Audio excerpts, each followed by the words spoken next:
rejoice. Ha. We're going to dance and praise Him. Because we're more than a conqueror. We're here of His kingdom. And we're filled with the Holy Ghost. Hallelujah. Woo. So get ready yourself.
Hallelujah. चारों दिशाएं खुल गई हैं और कहीं पे भी कोई बंधन नहीं। हमको आजादी मिली है यीशु में। हम मिलके उसकी महिमा करेंगे, उसका सजदा करेंगे। हे, वो महिमा के योग्य प्रभु है। खुल गए हैं चारों दिशाएं, अब नहीं है बंधन कोई कहीं।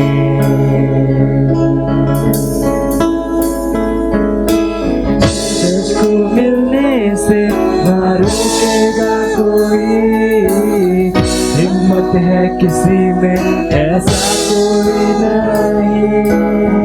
मिलके कर महिमा हम साझेदार अब की, हमको है यीशु में आजादी।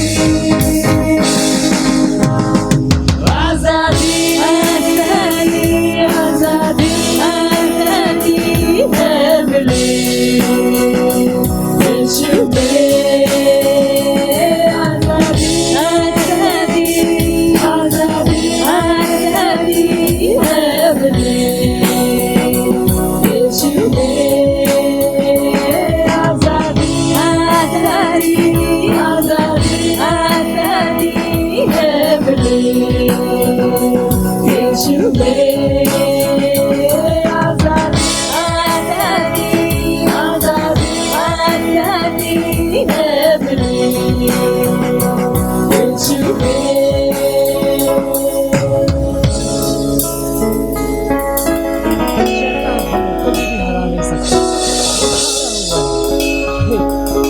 शैतान ना रोक सकता, ना कभी रोक पाया। यीशु ने घेरे उसको क्रूस पे हराया। चर्च तो आग से भी है बाहर निकला, शेरों के मुंह को भी है बंद किया। शैतान ना रोक सकता, ना कभी रोक पाया। यीशु ने मेरे उसको क्रूस पे हराया। चर्च तो आग से भी है बाहर निकला, शेरों के मुंह को भी है बंद किया। आजादी आजादी आजादी है मिली यीशु में। आजादी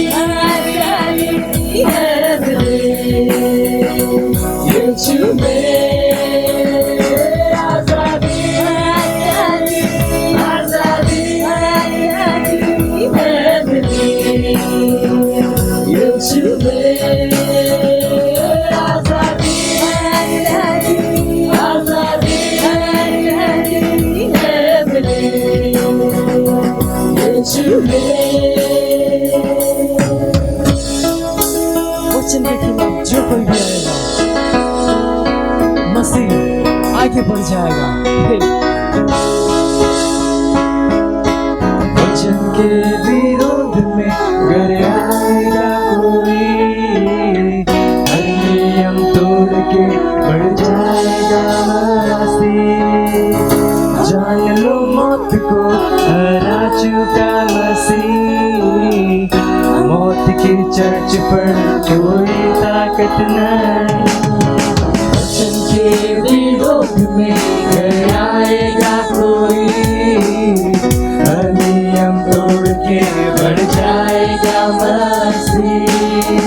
जान लो मौत को हरा चुका मसीह, मौत की चर्च पर कोई ताकत नहीं। आजादी आजादी आजादी आजादी है मेरी, यीशु में आजादी आजादी आजादी आजादी है मेरी, यीशु में आजादी आजादी आजादी आजादी है मेरी, यीशु में आजादी आजादी आजादी आजादी है मेरी, यीशु में आजादी आजादी आजादी आजादी है मेरी, यीशु में। हमको यीशु में आजादी मिली। बोलो यीशु मसीह की जय। शेखेला रुद्रला प्रगावा शेखेला के शेखेला के।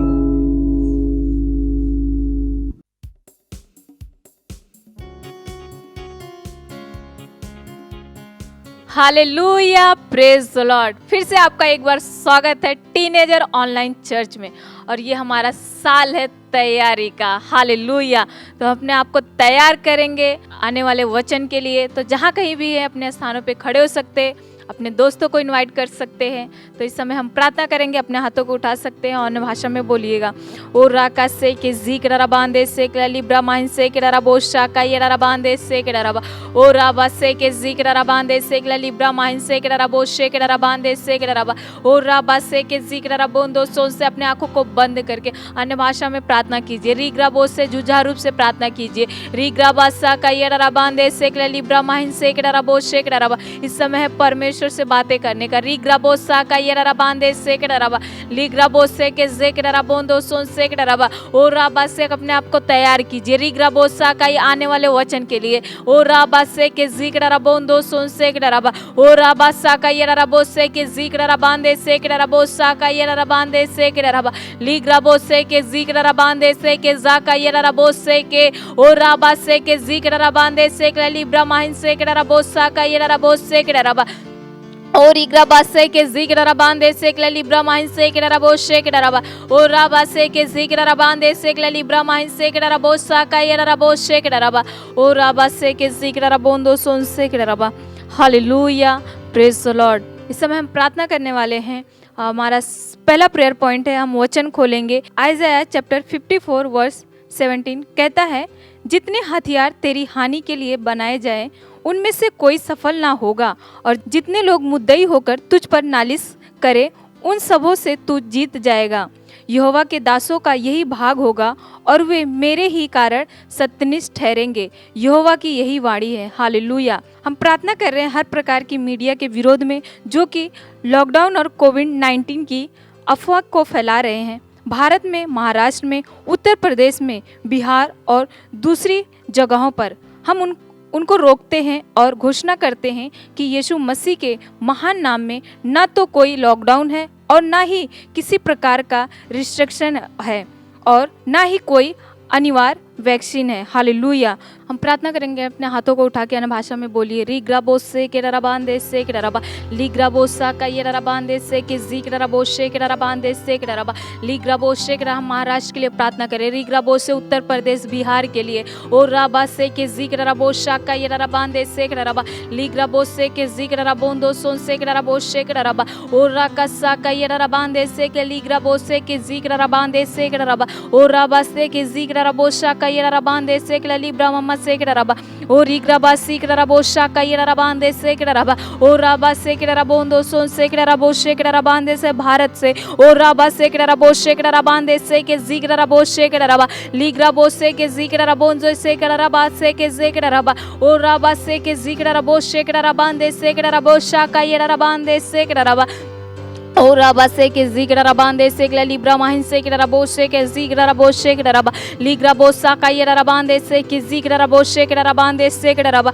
और राबा से के रराबोशे के ज़िक्राबोंदो सोन से के रराबा, और राबा से के रराबोंदो सोन से के रराबोशे के रराबांदे से के रराबा, लीग्राबोसा का ये रराबांदे से के ज़िक्राबोशे के रराबांदे से के रराबा, और राबा से के रराबोशे के रराबोंदो सोन से के रराबोंदो सोन से के रराबा, और राबा से के रराबोंदो सोन से के रराबोशे के रराबांदे। भारत में किसी प्रकार का कोई लॉकडाउन नहीं होगा यीशु मसीह के नाम में। और राका सीक्राबोशे के रराबांदे से के रराबा, लीग्राबोशे के रराबोंदो सोन से के रराबोशे के रराबा, और राका से के ज़िक्राबोशे के रराबांदे से के रराबा, लीग्राका सा का ये रराबोशे के ज़िक्राबांदे से के रराबा, और राका सीक्राबासा का ये रराबोशे के ज़िक्राबांदे से के रराबा, लीग्राबोसा का ये रराबांदे से के ज़िक्राबोशे के ज़िक्राबांदे से के रराबा, और राका सा का ये रराबोशे के ज़िक्राबोशे के रराबा, लीग्राबोसा का ये रराबांदे से के ज़िक्राबोशे के ज़िक्राबांदे से के रराबा, और राबा सीक्राबांदे से के लिब्रामाहिन से के रराबोशे के रराबा, और राबा सीक्राबोशे के ज़िक्राबोंदो सोन से के रराबा। Hallelujah, praise the lord. हम अभी भी प्रार्थना कर रहे हैं। हमारा दूसरा प्रेयर पॉइंट है, हम वचन खोलेंगे। आइज़ाया चैप्टर 16 वर्स 2 कहता है, देख पृथ्वी पर तो अंधियारा और राज राज के लोगों पर घोर अंधकार छाया हुआ है, परंतु तेरे ऊपर यहोवा उदय होगा और उसका तेज तुझ पर प्रकट होगा। हालेलुया। हम परमेश्वर का धन्यवाद दे रहे हैं उस भविष्यवाणी के वचन के लिए जो हमारे परमेश्वर के जन पास्टर क्रिस के द्वारा जनवरी ग्लोबल कम्युनियन सर्विस में हमारे पास आया। जनवरी हमारा उत्सव का महीना है। हालेलुया। इस महीने हम उस वचन का आनंद और उत्सव मनाएंगे जो परमेश्वर ने हमें इस साल के लिए दिया है, जो कि हमारा तैयारी का साल है, और उसकी विजय, महिमा और उसके नाम की घोषणा करेंगे। हम 2021 में पहले से कई अधिक चमकेंगे। चर्च महिमा में चमकेगा, जहाँ पर स्वर्गदूतों की गतिविधियाँ और कार्य होंगे। हालेलुया। जैसे इतिहास में पहले कभी भी नहीं हुआ था। हालेलुया। हम प्रार्थना करेंगे 2021 के लिए। हमारा ये महीना है उत्सव का और साल है हमारा तैयारी का। तो अपने हाथों को उठा के अन्य भाषा में बोलिए, ओ राका सीक रराबोशा का ये रराबांदे सेक ले लिब्रा ममा सेक रराबोश सेक रराबा, ओ राका सीक रराबोश सेक रराबांदे सेक ले लिब्रा माहिन सेक रराबा, रीग्राबोश से के जीक रराबोशा का ये रराबांदे सेक रराबोश सेक रराबा, लीग्राबोश से के जीक रराबोशा का ये रराबांदे सेक रराबोश सेक रराबा, ओ राबा सेक रराबोंदो सोन सेक ले लिब्रा माहिन सेक रराबोश सेक रराबांदे सेक रराबा, ओ राबा से के जीक रराबोश सेक रराबांदे सेक रराबोशा का ये रराबांदे सेक रराबा, लीग्राबोश से के जीक रराबोश सेक रराबांदे सेक रराबोश सेक रराबा, ओ राबा सा का ये रराबांदे सेक ले लिब्रा माहिन सेक रराबोश से के जीक रराबोश सेक रराबा, ओ राबा सेक रराबोश सेक रराबोंदो सोन सेक रराबा। लीग्राबोश से प्रार्थना कीजिए जो हमारे नए साल में जो वचन आया है, जो भविष्यवाणियां हुई है। रीग्राबोश से रराबोश सा का ये रराबांदे सेक रराबा, लीग्राबोश सा का ये रराबांदे सेक रराबोश सेक रराबांदे से अपने हृदय को तैयार कीजिए प्रभु की सेवा करने के लिए। रीग्राबोश सा का ये रराबांदे सेक रराबा, ओ राका सा का ये रराबोंदो सोन सेक रराबोश से के जेक रराबा। परमेश्वर के घर के लिए तैयारी कीजिए। रीग्राबा सा का ये रराबांदे सेक रराबा। सुसमाचार के लिए तैयारी कीजिए। रीग्राबा सा का ये रराबोश से के जेक रराबा, ओ राबा सा का ये परमेश्वर से मिलने के लिए तैयारी कीजिए। रीग्राबोश सेक रराबा, ओ राबा से के जिक्र रबो शाका ये रबांदे से के रबा ओ राबा से के रबो शे के रबांदे से के रबा ओ राका से के जिक्र रबोंदो सोन से के रबा लिग्रा बासा का ये रबो से के जिक्र रबांदे से के रबा ओ राबा सा का ये रबो से के जिक्र रबांदे से के रबा लिग्रा बो से के रबोंदो सोन से के रबो से के रबा ओ राबा से 2021 में हम पहले से कई ज्यादा चमक रहे हैं। रिग्रा बो से के रबा ओ राबा से के रबांदे से के रबो सा का ये रबांदे से के रबा लिग्रा बो से के रबो से के रबांदे से के रबा ओ राबा से के रबो से के जिक्र रबो से के रबा ओ राबा से के रबोंदो सोन से के रबो शाका ये रबांदे से के रबा ओ राबा से के रबो शे के जिक्र रबोंदो सोन से के रबा लिग्रा बो साका ये रबांदे से के जिक्र रबो शे के जिक्र रबांदे से के रबा ओ राबा साका ये रबो शे के जिक्र रबांदे से के रबा लिग्रा बो साका ये रबा से के जिक्र रबोंदो सोन से के रबा ओ राबा से हमारा महीना उत्सव का ओ राबा से के जिक्र रबांदे से के रबा लिग्रा बो से के जिक्र रबोंदो सोन से के रबा ओ रिग्रा बा का ये रबोशे के जिक्र रबांदे से के रबा और राकसा का ये रबोशे के जिक्र रबांदे से के रबा और रबा से के रबोंदो सो से के रबो से के रबा लिग रबो से के जिक्र रबो से के रबांदे से के रबा और रबा सा का ये रबोशे के जिक्र रबोंदो सो से के रबा। हो धन्यवाद देते परमेश्वर, धन्यवाद देते परमेश्वर आज के दिन के लिए, आज के समय के लिए परमेश्वर, धन्यवाद देते परमेश्वर तैयारी के साल के लिए परमेश्वर, धन्यवाद देते परमेश्वर आपका कोटि कोटि धन्यवाद देते परमेश्वर, धन्यवाद। इस प्रार्थना को यीशु मसीह के नाम मानते, आमीन, hallelujah, praise the Lord.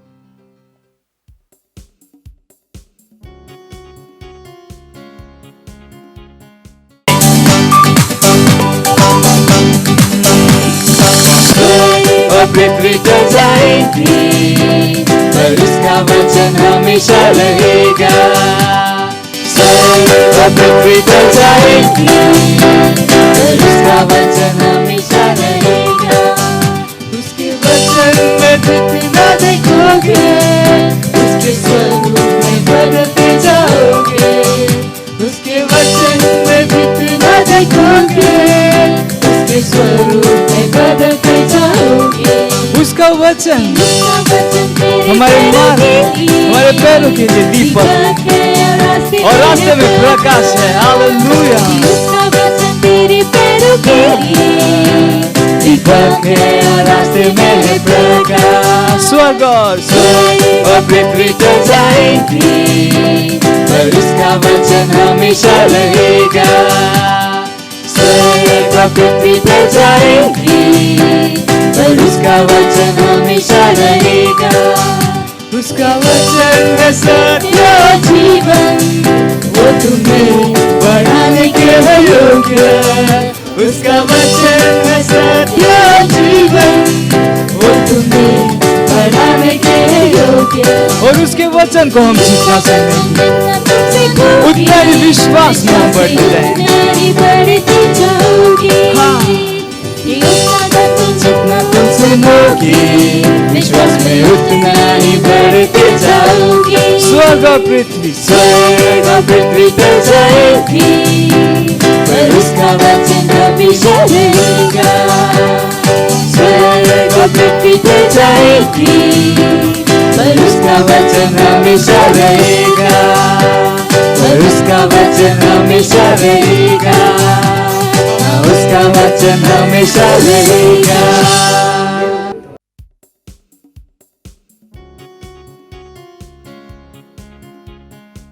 Hallelujah, hallelujah, praise the Lord. It's Steve और Rhapsody Time, Reality Time. आज का संदेश है, आपको एक सुरक्षित भविष्य मिला है। आपके आसपास जो हो रहा है उसके वजह से कुड़कुड़ाइए मत। हालेलुया। बाइबल कहती है यिर्मयाह अध्याय 29 वचन 11 में, क्योंकि यहोवा की यह वाणी है कि जो कल्पनाएं मैं तुम्हारे विषय में करता हूँ उन्हें मैं जानता हूँ, वे हानि की नहीं वरन कुशल ही की है, और अंत में तुम्हारी आशा पूरी करूंगी। Hallelujah, praise the Lord. चलिए कुछ बात करते हैं। यीशु मसीह ने कुछ भयानक चिन्हों के बारे में बताया है जो हमें अंत के समय का चिन्ह देता है। और सूरज और चांद और तारों में चिन्ह दिखाई देंगे। और पृथ्वी पर देश देश के लोगों को संकट होगा, क्योंकि वे समुद्र के गरजने और लहरों के कोलाहल से घबरा जाएंगे और भय के कारण और संसार पर आने वाली घटनाओं की बाट देखते देखते लोगों के जी में जी न रहेगा, क्योंकि आकाश की शक्तियां हिलाई जाएंगी। लूका अध्याय 21 25 से 26। हालेलुया। इसमें से बहुत कुछ हो रहा है और बहुत कुछ हो चुका है। जीवन, व्यवसाय और आर्थिक स्थितियां खराब हो चुकी हैं। बहुतों को अपना भविष्य कैसा होगा ये पता नहीं है, परंतु एक मसीह की तरह आपको अपने भविष्य के विषय में चिंतित होने की जरूरत नहीं है। आपको आराम और शांति में होना चाहिए। हालेलुया। सरकार या समाज जिसमें आप जीते हैं वो आपको एक महान भविष्य का वादा करेंगे, पर उनके वादों पर आशा मत रखो। परमेश्वर की योजना सर्वश्रेष्ठ है। आपका काम है कि उसकी योजना को खोजना और उसके प्रकाश में चलना।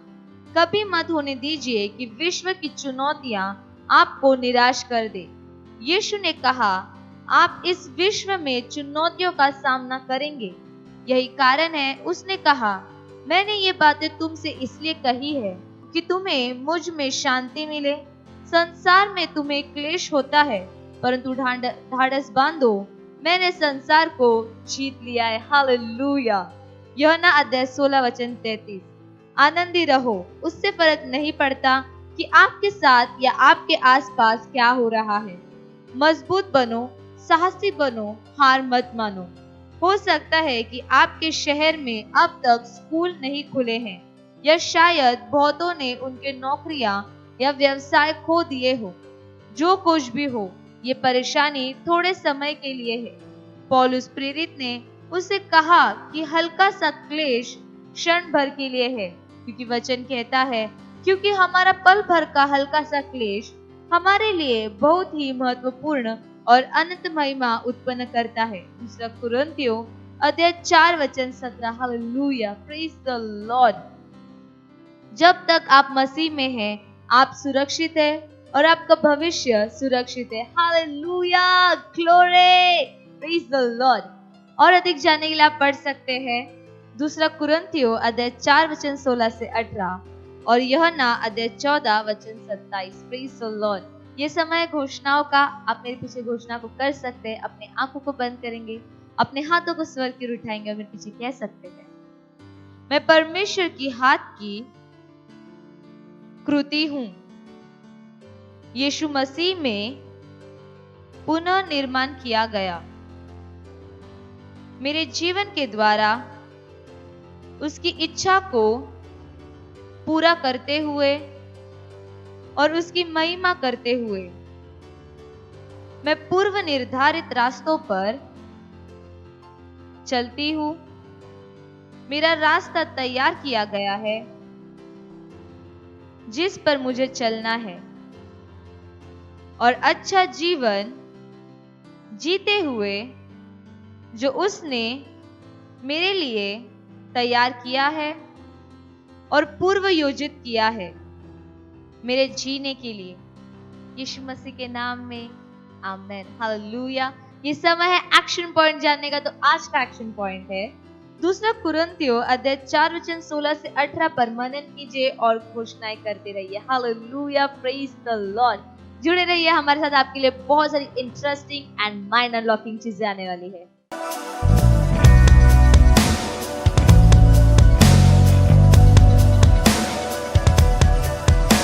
हेलो फ्रेंड्स, कैसे हैं आप? और आपका स्वागत है इस नई और एकदम फ्रेश सीरीज में। और आज हम जानने वाले हैं मोबाइल गेम्स के बारे में। आज का हमारा टॉपिक है मोबाइल गेम्स और इसमें हम जानेंगे side effects of mobile games. इसमें हम आज जानेंगे बहुत सारे गेम्स जो हम स्मार्टफोन या पीसी में खेलते हैं। तो चलिए शुरू करते हैं। मोबाइल गेम्स के बहुत सारे साइड इफ़ेक्ट्स हैं जिनका आपके हेल्थ पे या आपके मेंटल हेल्थ पे, दोनों पे बहुत ही बुरी तरीके से उसका प्रभाव हो सकता है। अगर आप बहुत ज़्यादा ही एडिक्टिव कोई वीडियो गेम खेल रहे हैं तो उसका आपके दिमाग पर वैसा ही प्रभाव होगा जैसा कि एक ड्रग या अल्कोहल पीने वाले व्यक्ति को होता है। जैसा कि आप जानते हैं, इंसान जो है एक सोशल प्राणी है। वो सोशल इन्वायरमेंट के विदाउट नहीं रह सकता। मोबाइल गेम्स खेलने के कारण जो बच्चे या एडल्ट होते हैं या जो टीनेजर होते हैं, वो एंटी सोशल बनते जाते हैं। एंटी सोशल बनने से मतलब ये है कि वो खुद को आइसोलेट कर लेते हैं। उनका मिलना जुलना बाहर के लोगों से नहीं होता है, उनका इंटरेक्शन नहीं होता है जैसा होना चाहिए। जैसा एक नॉर्मल इंसान करता है वैसा वो रिएक्ट नहीं करते हैं, उनका बिहेवियर चेंज हो जाता है। चलिए जानते हैं आगे और इसके बारे में। सबसे पहला पॉइंट हम लेंगे कि चिल्ड्रन बिकम वायलेंट। जो बच्चे हैं वो वायलेंट हो जाते हैं। बच्चे ही नहीं, टीनेजर या एडल्ट्स जो गेम्स के ज़्यादा एडिक्ट होते हैं वो वायलेंट हो जाते हैं। इसमें होता क्या है कि गेम्स जो आए दिनों हम देख रहे हैं, उनके अंदर बहुत सारी ऐसी चीज़ें हैं जो भड़काने वाली या लड़ाई झगड़े वाली, मार करने वाली चीज़ें हम देखते हैं। उन चीज़ों के साथ ज़्यादा समय बिताने पे होता ये है कि उनका प्रभाव दिमाग पे ऐसा होता है कि जो बच्चे या टीनेजर या जो बड़े होते हैं वो वायलेंट हो जाते हैं। अगर उनसे आप नॉर्मली भी बात करो तो वायलेंट, रूड होके बात करेंगे। उनका बिहेवियर नॉर्मल नहीं होता है और बहुत सारी चीज़ें हैं जो एडवर्स इफेक्ट होता है एक इंसान के मेंटल हेल्थ पे as well as physical health पे भी इसका प्रभाव होता है। दूसरा पॉइंट हम लेंगे कि लैक ऑफ अटेंशन। ज़्यादा अगर एडिक्शन है या अगर आप मोबाइल गेम्स खेल रहे हैं तो उससे क्या होगा, आपका जो अटेंशन है वो पूरी तरीके से नष्ट हो जाएगा। आप नॉर्मल स्टडीज़ नहीं कर पाएंगे, आपका ध्यान नहीं लगेगा। यही कारण होता है कि बहुत सारे बच्चे जिनके एग्ज़ाम में मार्क्स कम आते हैं या वो फेल हो जाते हैं, वो ट्राई नहीं करते और उनका पढ़ाई लिखाई पे मन नहीं लगता है। और पेरेंट्स को भी ये बात नहीं समझ में आती और इसका सिर्फ एक मेन रीज़न है कि बच्चे या जो एडल्ट्स होते हैं या जो टीनेजर होते हैं वो ऐसी मोबाइल गेम्स या जो स्मार्टफोन वाली एक्टिविटीज़ हैं गेम्स से रिलेटेड, उसमें जुड़े हुए रहते हैं, जिसके कारण वो अपना ध्यान नहीं लगा पाते हैं पढ़ाई करने वाली चीज़ों पे। तो ये सबसे बड़ा एक कारण है मोबाइल गेम्स की। इसी के कारण आपके बच्चे का ध्यान नहीं लगता है। आप इसके बारे में जान सकते हैं। तीसरा पॉइंट ये है कंसंट्रेशन इशू। इसमें होता यह है कि अगर आप जैसे गेम्स में अपना टाइम ज़्यादा स्पेंड कर रहे हैं तो आप कोई भी जो प्रोडक्टिव एक्टिविटी अगर आप करने जाएंगे, जैसे पढ़ाई हो गया या कोई भी प्रोडक्टिव एक्टिविटी, तो उसमें आपका ध्यान नहीं लग पाएगा। अगर आप ज़्यादा देर तक अगर कोई एक्टिविटी करना चाहते हो तो आप उसमें ध्यान नहीं लगा पाओगे, आपका कंसंट्रेशन उसमें नहीं होगा। तो ये भी एक ड्रॉबैक है, एक एडवर्स इफेक्ट है अगर आप गेम खेल रहे हैं तो ये इसी के कारण होता है। चौथा पॉइंट ये है intense symptoms of inattentive ADHD।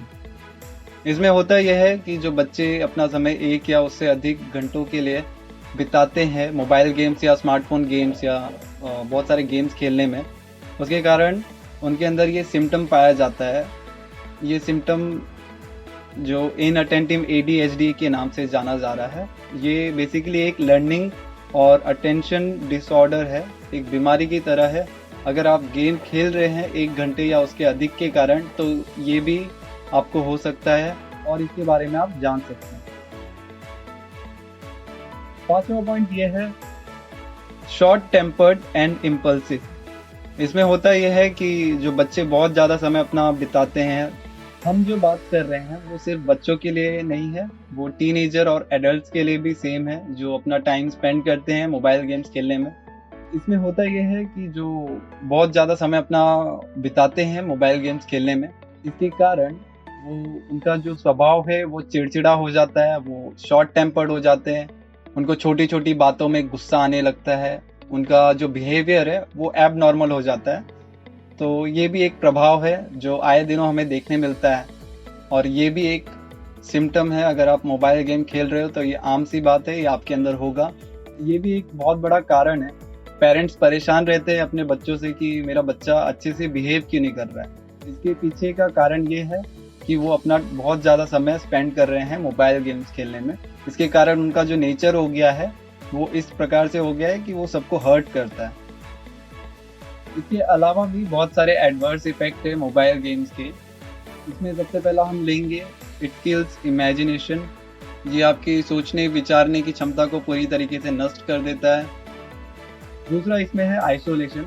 Isolation से मतलब ये है कि बहुत ज़्यादा गेम के एडिक्शन के कारण जो बच्चे होते हैं वो आउटडोर टाइम स्पेंड करना कम कर देते हैं मोबाइल गेम्स के कारण जो बच्चे होते हैं वो आइसोलेट कर लेते हैं खुद को अपने गैजेट्स के साथ, अपने पीसी के साथ या अपने स्मार्टफोन के साथ। वो अपना पूरा समय, अपना बहुत सारा समय बिताते हैं इन गेम्स को खेलने के लिए। इसके कारण होता ये है कि वो अपना फैमिली टाइम स्पेंड नहीं कर पाते और एज वेल एज वो आउटडोर भी अपने फ्रेंड्स के साथ इंटरेक्ट नहीं कर पाते, आउटडोर गेम्स नहीं खेलते हैं। इसके बहुत सारे इफेक्ट हो सकते हैं। तीसरा इसमें है ये एंटी सोशल। एंटी सोशल से मतलब ये है कि जैसा स्टार्टिंग में हमने अपने वीडियो के बताया था कि इंसान जो है, एक ह्यूमन जो है, एक सोशल प्राणी है। तो एंटी सोशल होने से मतलब ये है कि मोबाइल गेम्स के कारण ये खुद को आइसोलेट कर लेते हैं घर के अंदर ही या अपने गैजेट्स के साथ, तो ये एंटी सोशल बन जाते हैं। तो उन्हें किसी से मिलना या जुलना, इंटरेक्ट करना पसंद नहीं होता है और ये एक आम इफेक्ट है जो मोबाइल गेम्स के कारण होता है। चौथा इसमें हम लेंगे लॉस ऑफ प्रोडक्टिविटी। जैसा कि आपने जान लिया कि मोबाइल गेम्स के जो एडवर्स इफेक्ट है उसमें lack of attention, concentration issue भी आता है, तो इसी के कारण लॉस ऑफ प्रोडक्टिविटी होता है। पांचवा इसमें है स्लीप प्रॉब्लम्स। बहुत ज़्यादा समय बिताने के कारण आँख के ऊपर भी है बहुत ज़्यादा प्रभाव होता है और इसके कारण रात में नींद नहीं आती है बच्चों को और वो बहुत ज़्यादा टाइम स्पेंड करने के कारण ये होता है, वो रात भर नहीं सो पाते। ये आम एक इफेक्ट है जो होता है और इसका आपके physical health as well as आपके मेंटल हेल्थ पे भी बहुत गहरा प्रभाव पड़ता है। छठा पॉइंट है इसमें आउट ऑफ कंट्रोल स्पेंडिंग। इसमें होता यह है कि मोबाइल गेम्स में बहुत सारे ऑप्शन होते हैं अपग्रेड करने के या प्रीमियम ऑप्शन होते हैं चीज़ों को खरीदने के लिए, अपग्रेड करने के लिए, तो उसके लिए पैसे लगते हैं। जो मोबाइल गेम के एडिक्ट हो गए हैं तो वो अपना पैसा लगा देते हैं इन चीज़ों को खरीदने में और खुद को अपग्रेड करने में। तो आप देख सकते हैं स्क्रीन पे ऐसा ही एक न्यूज़ था, तो ये डिस्प्ले हो रहा है न्यूज़ आपके सामने। आप इसके बारे में खुद से भी आप जान सकते हैं कि ऐसा होता है और ये रियल है कि गेम के कारण कितना स्पेंडिंग होता है। सातवां पॉइंट हम लेंगे डेथ और सुसाइड। मोबाइल गेम के कारण डेथ और सुसाइड भी होते हैं। आप स्क्रीन पे इसके बारे में और देख सकते हैं। ये आम सी बात है, कोई भाई अपने भाई को मार देता है या बच्चा खुद को हैंग कर लेता है मोबाइल गेम नहीं खेलने के कारण। अगर आप उसको मोबाइल खेलने से मना कर देते हो तो वो हैंग कर लेता है। तो ये लास्ट लेवल है। इसमें होता ही है कि बच्चे इतने ज़्यादा एडिक्टिव हो जाते हैं या टीनेजर इतने ज़्यादा एडिक्टिव हो जाते हैं कि अगर आप उनको मना करोगे तो वो खुद को इस लेवल तक, खुद को ख़त्म करने के लिए भी वो तैयार है। तो ये मोबाइल गेम का एक और एडवर्स इफेक्ट है जो सोसाइटी के लिए बहुत ही अच्छा नहीं है। इसके बहुत बुरे प्रभाव हैं। डेथ और सुसाइड ये आए दिनों होते रहते हैं। आप न्यूज़ भी देख सकते हैं, इसके हमारे स्क्रीन पे आप देख सकते हैं और इसकी पुष्टि आप कर सकते हैं।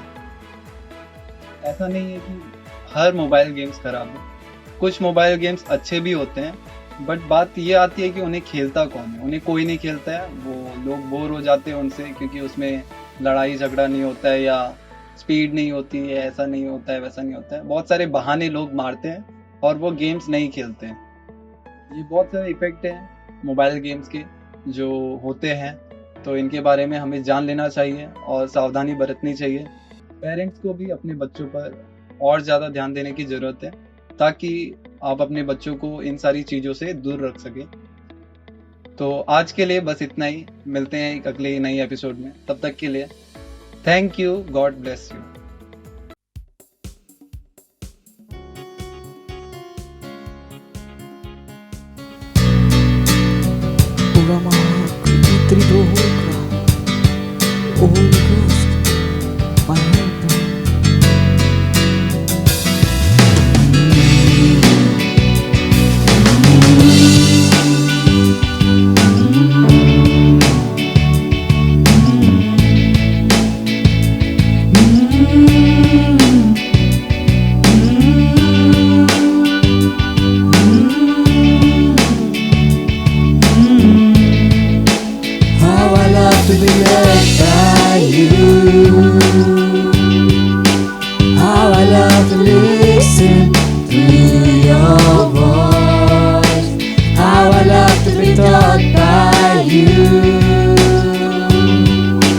You are my wisdom and my peace, Holy Spirit.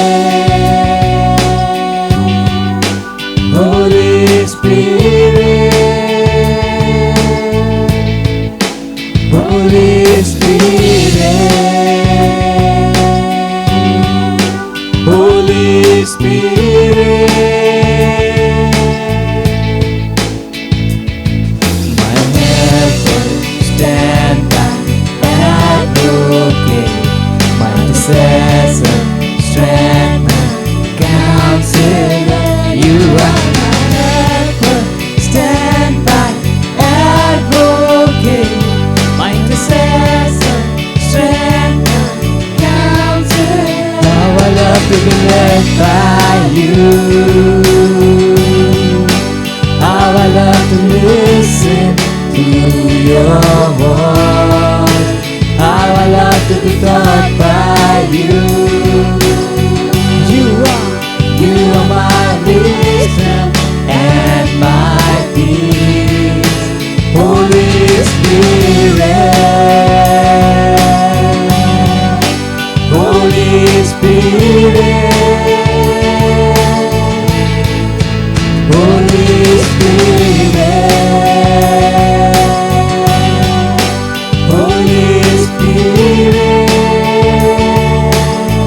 You are my helper, stand by, advocate, my intercessor, strength, counselor.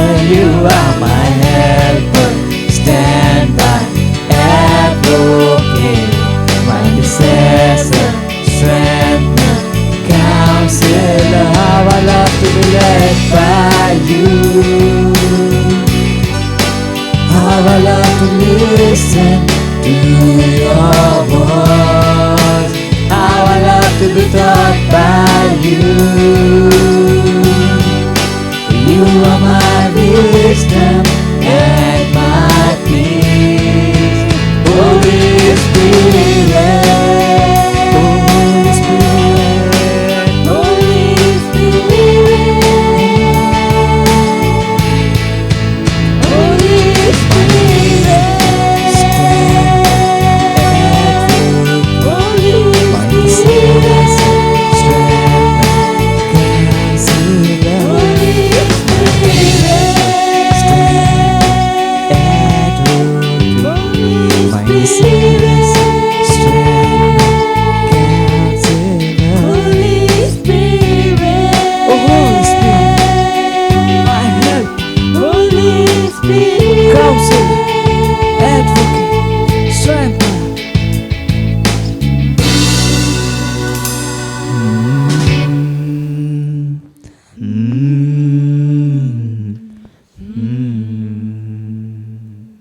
Hallelujah! Praise the Lord. Praise the Lord! Hallelujah.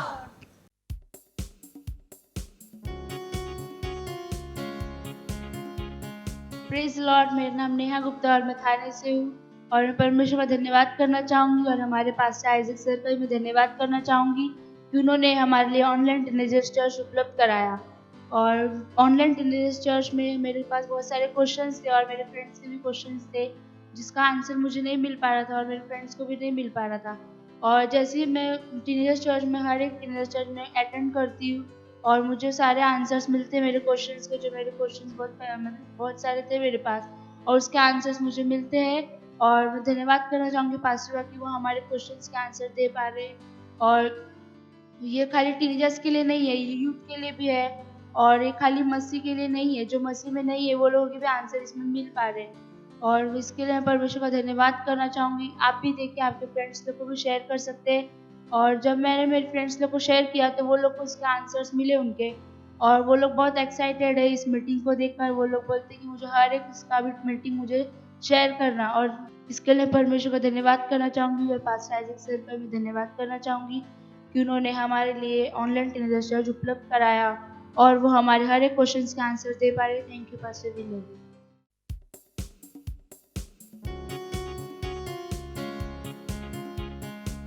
Hello, फिर से आपका स्वागत करते हैं हमारे इस exciting unlocking the minds of teenager programme में। और मुझे विश्वास है कि वास्तव में आपका दिमाग खुल रहा है, आपके सवालों के जवाब मिल रहे हैं।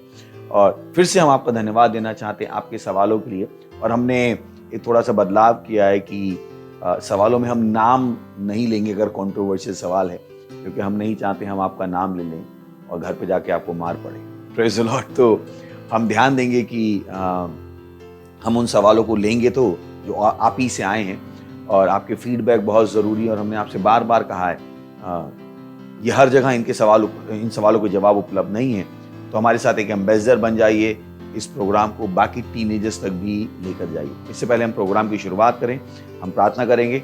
धन्यवाद देते हैं परमेश्वर इस समय के लिए जो आपने हमें दिया है कि हम आपके बच्चों से सीखें और आगे बढ़ें। मैं प्रार्थना करता हूँ हर टीनेजर के लिए जो इस प्रोग्राम को देख रहा है, आपकी बुद्धि के द्वारा वो इन सवालों के जवाबों को ग्रहण कर पा रहे हैं यीशु मसीह के नाम में। उनके मन में शांति आ रही है, उनके पास दिशा आ रही है यीशु मसीह के नाम में। धन्यवाद देते हैं, पवित्र आत्मा आपकी उपस्थिति है। और इस प्रार्थना को यीशु मसीह के नाम में मांगते हैं, आमीन। Praise the Lord, hallelujah, glory. तो हम शुरुआत करने वाले हैं, और मैं फिर से अपने जो मेरे साथ लोग सेट पर हैं उनका मैं इंट्रोडक्शन करना चाहता हूं। तो एक चिर परिचित चेहरे हैं, खोजी उदय जो हैं हमारे साथ, तो हमारे व्यूअर्स को भी बोल सकते हैं थैंक यू, हेलो। और इस बार हम थोड़ा सा, क्योंकि हमारा जो प्रोग्राम है उसका जो परिदृश्य बढ़ता जा रहा है, वो केवल टीनेजर्स नहीं देख रहे हैं, बहुत सारे यूथ भी उस प्रोग्राम को देख रहे हैं। तो इस बार हमने एक नया इंट्रोडक्शन किया, और हमारे साथ एक यूथ भी हैं, Kevin. Thank you so much pastor, thank you so much. तो केविन का भी स्वागत है, और ये दोनों आपके सवाल पूछने वाले हैं। और जैसा मैंने कहा, क्योंकि इन दोनों के हाथ में माइक्रोफोन है, ये अपने सवाल कभी भी बीच में डाल सकते, तो मुझे भी नहीं पता है क्या होने वाला है। तो केविन अपना पहला सवाल पूछने वाले हैं। Thank you so much pastor, thank you so much आज के दिन के लिए कि इस सेट पे आपने हमें आमंत्रित किया है। ये प्रोग्राम बहुत ही एक ब्लेसिंग कह सकते हैं लोगों के जीवन में, टीन्स के जीवन में। और मैं भी जब इसको देख रहा था तो मुझे बहुत अच्छा लग रहा था कि इतने मतलब टीनेजर्स के जो सवाल जो है उनके जवाब उनके पेरेंट्स या फिर उनके टीचर्स नहीं दे पाते। और जब मैं भी टीन था तो इसी प्रकार के सवाल मुझे भी आते थे, तो मैं सोचता था कि मैं इनका जवाब कहाँ पाऊँ। तो उस समय तो मुझे जवाब नहीं मिला, पर आज भी अगर मैं वो जब टीनेजर का प्रोग्राम देख रहा हूँ तो मुझे उन सवालों के जवाब मिल रहे हैं और बहुत खुशी हो रही है। और एक और सबसे मतलब अच्छा ये था कि मैं मीटिंग देखते देखते सोच रहा था कि क्या मैं भी सेट में हो सकता हूँ। तो लिटरली आज वो भी पूरा हो गया। Thank you so much pastor. Thank you. सवाल शुरू कर सकते हैं। तो सबसे पहला सवाल जो है कि अनुग्रह वचन को पढ़ने और मनन करने से या अन्य भाषा में प्रार्थना करने से बढ़ती है, और क्या यह 24 घंटे कार्य करती है या समय के साथ बदलती है? क्या यह परमेश्वर का किसी एक के जीवन में फेवर है या इससे अधिक? तो सवाल के बहुत सारे भाग हैं, तो मैं उनका पढ़ लेता हूँ कि अन्य भाषा में करने से बढ़ता है अनुग्रह। हाँ, जितना आप परमेश्वर को जानेंगे, जितना आप यीशु मसीह को जानेंगे, उतना अनुग्रह बढ़ता जाएगा। अगला पहला सवाल है, क्या ये 24 घंटे काम करता है? यही अनुग्रह की खूबसूरती है, 24 घंटे काम करता है। यानी जब आप सो भी रहे हो तब भी ये काम करता है। उसके बाद अनुग्रह केवल देश तक सीमित नहीं है, अनुग्रह क्या है, ग्लोबल है। यानी वो लोग जो जिनसे आप कभी मिले भी नहीं, वो भी आपके बारे में सोच सकते हैं, और अनुग्रह उनको भी खींच कर आपकी जिंदगी में ला सकता है। यही कारण है कि अनुग्रह बहुत शक्तिशाली है। ये गुरुत्वाकर्षण बल से भी ज्यादा शक्तिशाली है। Praise the Lord. ये सूरज और चंद्रमा के बीच जो गुरुत्वाकर्षण बल है उससे भी कहीं ज्यादा शक्तिशाली है। ये अच्छी चीजों को आपकी ओर खींच के ला सकता है। तो ये 24 घंटे काम करता है। क्या ये परमेश्वर का किसी एक के जीवन में फेवर है या इससे अधिक? हमने कहा था कि जब आप यीशु मसीह को ग्रहण करते हैं, और ये अनुग्रह और कृपा केवल यीशु मसीह के द्वारा ही आती है, दुनिया में ये उपलब्ध नहीं है, धर्मों में ये उपलब्ध नहीं है, और मसीहत धर्म नहीं है। किताब पढ़ने से ये नहीं आता है, डिग्री लेने से ये नहीं आता है। पर इसका मतलब मैं किताब ना पढ़ें और डिग्री ना लें, बट उनकी अपनी एक जगह है। और जब ये कह दिया जाता है कि परमेश्वर की जगह नहीं है, तब परेशानी हो जाती है। यही कारण है कि जब हम बात करते तो हम आपको बताने की कोशिश करते हैं कि जीवन में एक संतुलन की आवश्यकता है। परमेश्वर का अपना स्थान है, यानी ये पहला स्थान है, और बाकी चीजों का अपना स्थान है। शिक्षा सरकारों का आइडिया थी ही नहीं, वो कभी दुनिया को शिक्षा नहीं देना चाहते थे। अगर आप इस पेंडेमिक में देखें, स्कूल ही हैं जो वो खोलना नहीं चाहते, क्योंकि सरकारें कभी नहीं चाहती थी स्कूल खोले। डीप स्टेट वो लोग जो हैं वो नहीं चाहते थे शिक्षा मिले लोगों को, उनको कोई फर्क नहीं पड़ रहा शिक्षा की वजह। तो क्योंकि जो शिक्षा है वो चर्च से आई थी, चर्च ने शिक्षा को शुरू किया था, उसके बाद लोगों ने उसको हाईजैक कर लिया, और आखिर में सरकारों ने उसको हाईजैक कर लिया। तो शिक्षा, यही कारण है कि उन्हें पता नहीं शिक्षा के साथ क्या करना है। वो शिक्षा के साथ खिलवाड़ करते रहते हैं, कभी कुछ जोड़ते रहते हैं, कभी कुछ निकालते रहते हैं, क्योंकि उन्हें नहीं पता है शिक्षा का मतलब क्या है। यही कारण है कि उन्हें कोई फर्क नहीं पड़ा। वो कहते हैं ऑनलाइन टीचिंग। मैं कहता हूँ ऑनलाइन टीचिंग की बात करते हैं, फिर वो खुद ही उनके आंकड़े कहते हैं कि केवल 5 अरब लोग ही हैं जिनके पास इंटरनेट है, और ये भी नहीं पता कौन सी स्पीड का है, तो बाकी 3 अरब लोगों का क्या। और क्या हर व्यक्ति इंटरनेट से सीख सकता है? कि क्या स्पीड है, आजकल डेटा भी है, कितना डेटा है। तो जब हम बात कर रहे हैं ऑनलाइन लर्निंग की, वो छलावा देने की कोशिश कर रहे हैं, क्योंकि शिक्षा उनके लिए कभी जरूरी थी ही नहीं। वो शिक्षा के द्वारा अपना एजेंडा सिद्ध करना चाहते थे। खैर, वो एक साइड टॉक है, पर आपके सवाल पे वापस आ जाते हैं। क्या ये परमेश्वर का किसी एक के जीवन में फेवर है? पर जैसा हमने कहा कि अनुग्रह आपके जीवन में आता है जिस दिन आप यीशु मसीह को ग्रहण करते हो, तो ये एक के जीवन में नहीं है, ये हर एक के जीवन में जो यीशु मसीह के पास आता है। यही कारण कि हम लोगों से कहते हैं कि यीशु मसीह को ग्रहण कर लो। जब आप यीशु मसीह में आते हैं तो पक्षपात खत्म हो जाता है। इससे अंतर नहीं पड़ता है आप काले हो, गोरे हो, अमेरिकन हो, चाइनीज हो, इंडियन हो, पाकिस्तानी हो, इस्लामिक हो, इससे कोई फर्क नहीं पड़ता। हम सब क्या हो जाते हैं? यीशु मसीह में एक हो जाते हैं। बाइबल कहती है ना तो खतना वाला और ना खतना रहित का कोई अर्थ है, ना यहूदी का ना कोई यूनानी का। हम सब क्या हो जाते हैं? एक हो जाते हैं। जिस दिन आप कहते हो यीशु मसीह मेरा प्रभु है, आप किस में आ जाते हो? एकता में आ जाते हो। तो जो लोग दुनिया में बात करते हैं कि हमें विश्व को एक बनाना है, मैं कहता हूँ यही एक रास्ता है। इनफैक्ट जब मैं बच्चा था 1992 की मुझे याद है, बाबरी मस्जिद का कांड हुआ था भारत में, और मैं बहुत रोया था। और मैं अपने दिल में सोचता था, उस समय मेरी उम्र 13 साल की थी, यानी अब मेरी उम्र गैस कर लिया आपने, कोई बात नहीं, पर ध्यान है कि मैं 20 से ज़्यादा आज तक बड़ा नहीं। ओके, तो मैं बहुत रोता था कि कोई तो समाधान होगा। और जब यीशु मसीह मुझे मिला तो मुझे पता लगा, वाह, यही है सच्ची एकता, आत्मा की एकता, जहाँ पर वाकई में कोई भेदभाव नहीं है। तो परमेश्वर भेदभाव नहीं करता, परमेश्वर पक्षपात नहीं करता है, किसी एक को देता है किसी दूसरे को नहीं देता। बाइबल कहती है सूरज को देखो, सूरज की रोशनी अच्छों के ऊपर भी पड़ती है, बुरों के ऊपर भी पड़ती है। तो परमेश्वर भेदभाव नहीं करता। वैसे अगर आप यीशु मसीह में हैं तो अनुग्रह आपके जीवन में है, अनुग्रह की एक मात्रा है, पर जैसा हमने सीखा था हमारी सीरीज में, या आपके ऊपर आप उस अनुग्रह को कितना बढ़ा सकते हैं। सही। थैंक यू वेरी मच इस सवाल के लिए। Thank you sir. सर, अगला सवाल है, जैसा कि आपने कहा था कि हमें हमारे ऊपर सेल्फ कंट्रोल होना चाहिए, बट एज ए टीनेजर हम कैसे अपने ऊपर सेल्फ कंट्रोल कर सकते हैं? बिकॉज हम एक ऐसी सोसाइटी में रहते हैं जहां हमें सेल्फ कंट्रोल जल्दी देखने के लिए मिलता ही नहीं है, तो हम क्या करें? तो पहली बात, मैंने आपको अपनी बुद्धि नहीं दिखाई थी, मैंने बाइबल से दिखाया। उसके बाद यानी हम जब बात कर रहे हैं तो हम कह रहे हैं परमेश्वर हमसे सेल्फ कंट्रोल की बात कर रहे हैं, और परमेश्वर आपसे कभी भी वो करने को नहीं कहेगा जो आप नहीं कर सकते। पहले तो आपको इस एंगल से उसको देखना पड़ेगा। दूसरी बात, जब हम बात करते हैं कि आप सेल्फ कंट्रोल करो, तो हम ऐसे, हमारे कहने से आपके अंदर सेल्फ कंट्रोल की एबिलिटी नहीं आती है। एक्चुअली वो एबिलिटी आपके अंदर है। बाइबल बताती है कि गलातियों की पुस्तक में अगर आप पढ़ें कि आत्मा के ये फल हैं, आपके अंदर संयम ऑलरेडी है, ये आत्मा का एक फल है, ये ऑलरेडी आपके अंदर है।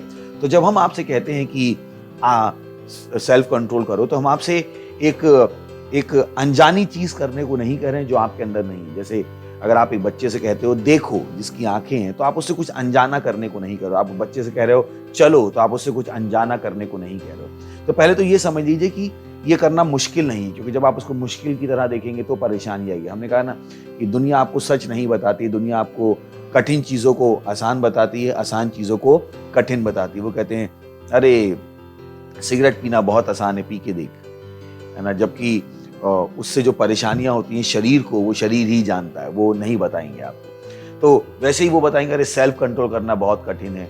नहीं है कठिन, ये ऑलरेडी एक क्वालिटी है जो आपकी आत्मा में इनहेरेंट है, आपके अंदर है।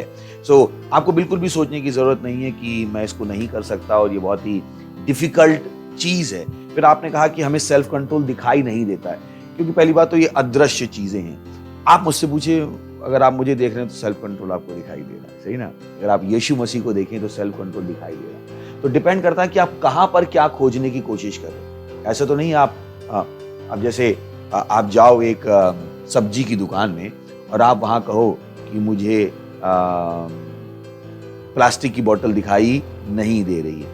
तो जब आप सेल्फ कंट्रोल की बात करने की बात करते हैं तो दुनिया में तो आपको ये बहुत मुश्किल से दिखाई देगा। तो मैं आपका सवाल समझ सकता हूँ कि सोसाइटी में नहीं दिखाई दे रहा, पर यहीं पर हमें मसीहत को जानना बहुत जरूरी है। क्योंकि बाइबल कहती है हम विश्व में हैं पर विश्व के नहीं हैं। और यीशु मसीह हमारा सिद्ध उदाहरण है। उसने हमें जी के दिखाया कि कैसे हम इस विश्व में रहकर विश्व के तरीकों से नहीं जी सकते हैं।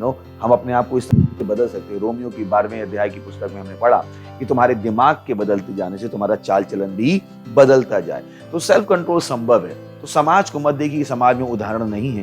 पहली बात तो सही उदाहरणों को देखिए। समाज में हमने आपसे बहुत बार कहा है, समाज में सही उदाहरण वास्तव में नहीं है। तो मैं आपकी परेशानी समझ सकता हूँ। इनफैक्ट मैं जब बड़ा हो रहा था तो मेरे पास भी एक चीज जब मुझे समझ में आ गई थी कि समाज में उदाहरण नहीं है। अब लोग मेरा मजाक उड़ा सकते हैं, लोग कह सकते हैं कि आपके हाथ आपका प्रोग्राम है तो आप जो मन में आए बोल सकते हो, पर ये सच है। मैंने अपना मन बनाया था कि मैं एक उदाहरण बन जाऊं। मुझे पता है मैं क्या कह रहा हूँ, परमेश्वर जानता है मैं क्या कह रहा हूँ। मैंने कहा था क्योंकि समाज में उदाहरण नहीं दिख रहे, तो मैंने कहा क्या मैं अपने अंदर अपना कितना निवेश कर सकता हूँ कि मैं दूसरों के लिए एक इंस्पिरेशन बन जाऊँ। तो पास्टर क्रिस हैं, ऐसे बहुत सारे लोग हैं जो सेल्फ कंट्रोल के बहुत अच्छे जीते जागते उदाहरण हैं। तो मत कहिएगा समाज में दिखाई नहीं देता है। अगर आप देखना चाहें तो दिखेगा, पर ये मत सोचिएगा कि आप सेल्फ कंट्रोल नहीं कर सकते। सो हमारा तीसरा सवाल है, even though I love my parents and I know that they love me too, but it hurts and angers when they speak of my faults in front of my family and friends, and their words and actions indicate that they do not trust me to change, be responsible because of previous bad choices. The word says I should not be offended, but it's hard at times when they continue with their behavior. so उन्होंने कहा कि मैं अपने माँ बाप से प्रेम करती हूँ या करता हूँ, मुझे पता है वो भी करते हैं, पर मुझे दुख होता है, दर्द होता है जब वो मेरी गलतियों को मेरे दोस्तों और रिश्तेदारों के सामने बोलते हैं। उनके शब्द और उनके काम दिखाते हैं कि वो मुझ पर भरोसा नहीं करते हैं कि मैं जिम्मेदार हो सकता हूं, क्योंकि मैंने पहले कुछ गलत चुनाव किए थे। वचन कहता है कि बुरा मत मानो, किंतु कभी कभी बहुत मुश्किल हो जाती है जब वो इस तरह के बर्ताव को जारी रखते हैं। हाँ, कभी कभी मुश्किल हो जाती है जब वो इस तरह के बर्ताव को जारी रखते हैं, बट किसने कहा कि मुश्किल में आप भाग जाओ। यही तो हम सीख रहे हैं कि जो चीजें मुश्किल हैं उनको भी आप करो, आसान चीजों को करके आप आगे नहीं बढ़ो। तो पहली बात तो ये अपने दिमाग में, कभी कभी बहुत लगता है कि जिंदगी उन्हें, अब जब मैं बात कर रहा हूँ मुश्किल की और जब मैं बात करूंगा जिंदगी आसान होनी चाहिए, तो मैं नहीं कह रहा हूँ जिंदगी उतारों और चढ़ावों से भरी हुई, पर हाँ जिंदगी में अपनी चुनौतियां आएंगी। उसका मतलब नहीं कि वो आपको नीचे ले जाने के लिए आएंगी, तो ये आपके ऊपर है कि आप उसको किस तरीके से देखते हो। तो मैं आपकी फीलिंग से पूरी तरह से सहमत हूँ कि कभी कभी बहुत मुश्किल हो जाता है उनके इस बर्ताव की वजह से। तो अब आपके पास क्या चॉइसेस हैं। और मुझे आपका सवाल बहुत पसंद आया। आपने कहा कि प्रीवियस बैड चॉइसेस, जो मैंने पहले गलत चुनाव किए थे उसकी वजह से वो मुझ पर इतना भरोसा नहीं करते। तो एक काम आप कर सकते हो कि अब सही चुनाव करना शुरू कर सकते हो। और एक चीज जो मैंने देखी है जो सबसे ज्यादा काम करती है, जो सबसे कम लोग इस्तेमाल करते हैं, वो है पावर ऑफ कम्युनिकेशन, बातचीत की सामर्थ्य। याद है आपको हमारा एक सवाल आया था जब किसी ने कहा जब मुझे कोई धोखा दे दे तो मैं क्या करूं, और हमने कहा था जाके बात तो करो। तो कभी कभी होता है कि हमें लगता है कि समस्या का कोई समाधान है ही नहीं, हम बात ही करना नहीं चाहते, है ना। अभी जैसे भारत और चीन में लड़ाई हो गई, तो जब बात से ही सुलझेगी। दुनिया तलवारों से नहीं चलती, दुनिया बात से, शब्दों से चलती है, दुनिया बातचीत करके चलती है। तो मुझे नहीं समझ में आता कि अगर आप मैच्योरिटी दिखाओ कैसे ये परेशानी नहीं सुलझेगी। आप चाहो उनसे बैठ के बातचीत कर सकते हो।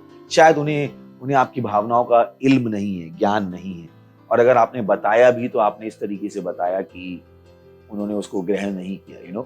हम भी चाहते हैं लोग हमसे अच्छे से बात करें इससे पहले कि हम उनकी बात को ग्रहण करें। हम यहाँ पर बैठकर गैस कर रहे हैं, सही ना। तो मैं नहीं कह रहा हूँ कि आपने सब कुछ गलत ही किया है, पर हम यहाँ पर तुक्का ही लगा सकते हैं कि क्या हुआ होगा और हम क्या कर सकते हैं। हमारे पास लिमिटेड ऑप्शंस हैं। और जैसा मैंने कहा कि अगर आप संतुष्ट नहीं है कभी भी हमारे किसी भी जवाब से, हमारे नंबर हमेशा स्क्रीन पे हैं, आप हमें फ़ोन कर सकते हैं और हमें खुशी होगी आपके सवालों का जवाब देने में। तो आपके सवाल पे वापस आता हूँ कि मैं क्या करूँ। मुझे बुरा लगता है। हाँ, बुरा लगना कोई बुरी बात नहीं, तो मत कहिए कि ओ मुझे बुरा लगा, ये कोई बात नहीं। आप मैच्योर हो रहे हो, आप एक टीनेजर हो। वचन कहता है बुरा मत मानो, पर आप थैंक गॉड आपको ये तो पता है बुरा मत मानो। जब आप उसको लगातार देखते रहोगे तो आप एक दिन बुरा मानना भी बंद कर दोगे। बाइबल कहती है दर्पण का सिद्धांत, जो हम देखते जाते हैं वैसे हम बनते जाते हैं। हाँ, तो वचन सही कहता है कि बुरा मत मानो, और इस वचन को अपनी आंखों के सामने रखिएगा। पर अपने पे हार मत मान लीजिएगा जब आप बुरा मानो, क्योंकि आप अभी भी क्या कर रहे हो, अंश करके बदल रहे हो। वचन हमें क्या देता है, एक सिद्ध चित्र। ताकि हम उसको लगातार देखिए उस सिद्धता में बढ़ते जाएं। तो अपने पे हार मत मानिएगा अगर आप बुरा मान रहे हैं, वरना सच्चाई ये भी है कि बुरा मत मानिएगा, पर इसका मतलब ही नहीं आप बुरा मान गए, आप बुरे हो गए, है ना।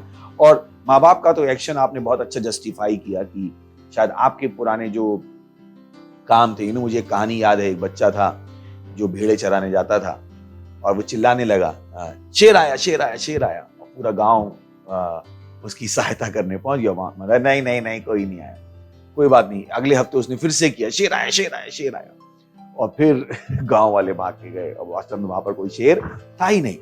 और एक दिन वाकई में शेर आया और जब उसने चिल्लाया शेर आया, कोई उसकी सहायता करने नहीं आया। तो आप उसको नेगेट नहीं कर सकते हो कि मेरे माँ बाप के एक्शन अनजस्टिफाइड हैं। पता नहीं आपने भी ऐसा ही कुछ ऐसा करके रखा है कि उन्हें मुश्किल हो रही है आप पर भरोसा करने में।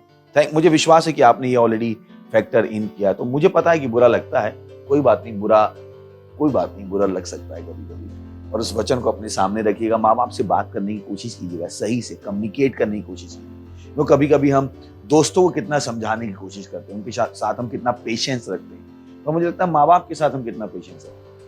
एक लड़का जिससे आप बात करना चाहते हो, एक लड़की जिससे आप बात करना चाहते हो, जिसको आप अपना दोस्त बनाना चाहते हो, आप कितना पेशेंस रखते हो। नहीं मेरे दिल की बात सुनो, मैं कहता हूँ कितने प्यार से बात करते हो, गुलाब देते हैं, ये देते हैं, वो देते हैं, वो बात अलग है, सही है गलत है, उसके बाद में हम कभी और बात करेंगे। पर हम कह रहे कितना पेशेंस, कितना एफर्ट्स करते हैं। मैं कहता हूँ इतना एफर्ट्स माँ बाप के साथ क्यों नहीं करते। हमें लगता है माँ बाप मुझे समझना चाहिए, फिर कहते हैं माँ बाप मुझे समझेंगे नहीं। कभी कभी मैं सोचता हूँ ये लोग चाहते क्या है खुद ही कहते हैं माँ बाप समझेंगे नहीं, फिर कहते हैं माँ बाप को हमें समझना चाहिए। मैं कहता हूँ भाई चाहते क्या हो, कहीं पे तो बीच में आके रुक जाओ, सही है ना, तो रुक जाओ कहीं पे। माँ बाप को अपना दुश्मन मत बना लो। आज की पीढ़ी में है कि माँ बाप उनको ऐसे लगते हैं, जैसे ऐसा लगता होगा, प्लीज ऐसे नहीं है वो माँ बाप। ये आपके दोस्त आपका बिल नहीं देंगे, तो आपके माँ बाप से आपको बात करनी पड़ेगी। यही ना कि जल में रह के मगरमच्छ से कैसे बैर करोगे, जो बाप आपका बिल दे रहा है उस बाप से कैसे लड़ोगे तो थोड़े वाइज अप हो जाइए, बुद्धिमान हो जाइए कि उनसे बातचीत कीजिए, सही है। वो आपसे प्रेम करते हैं, जैसा कि आपने कहा। थैंक गॉड आपको ये विश्वास है कि प्रेम करते हैं, उस विश्वास पर आगे बढ़ते रहिए और मुझे पता है समाधान आ जाएगा। Thank you very much. Thank you sir. हाँ, तो क्या कहना चाहते हैं, जवाब सवाल से पहले जवाब के ऊपर कुछ कह सकते।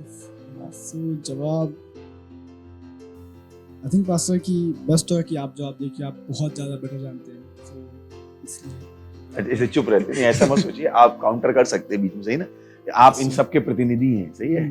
तो अगर इसीलिए आपको बुलाया उस एज के लोगों को, ताकि अगर आपको लगता है कि नहीं इसमें ये और फैक्टर भी हो सकते हैं। मुझे याद है कि धोखा देने वाले सवाल में आपने एक बहुत अच्छी इक्वेशन लाई थी, मुझे याद है कि लग सकता है कि उसको किसी धोखा दो, एग्जैक्टली वही निकला। तो आप खोजी के साथ भविष्यवक्ता भी हो गए थे उस दिन। तो प्लीज आप दोनों उसमें अपना इनपुट दे सकते हैं। ओके, हाँ, इस समय अगला सवाल पूछ सकते हैं। सर अगला सवाल एक टीनेजर लड़की का, उनका सवाल ये है कि I am a 16-year-old girl and my mother forbids me from talking to boys. Even if they call me, she yells at them for doing so.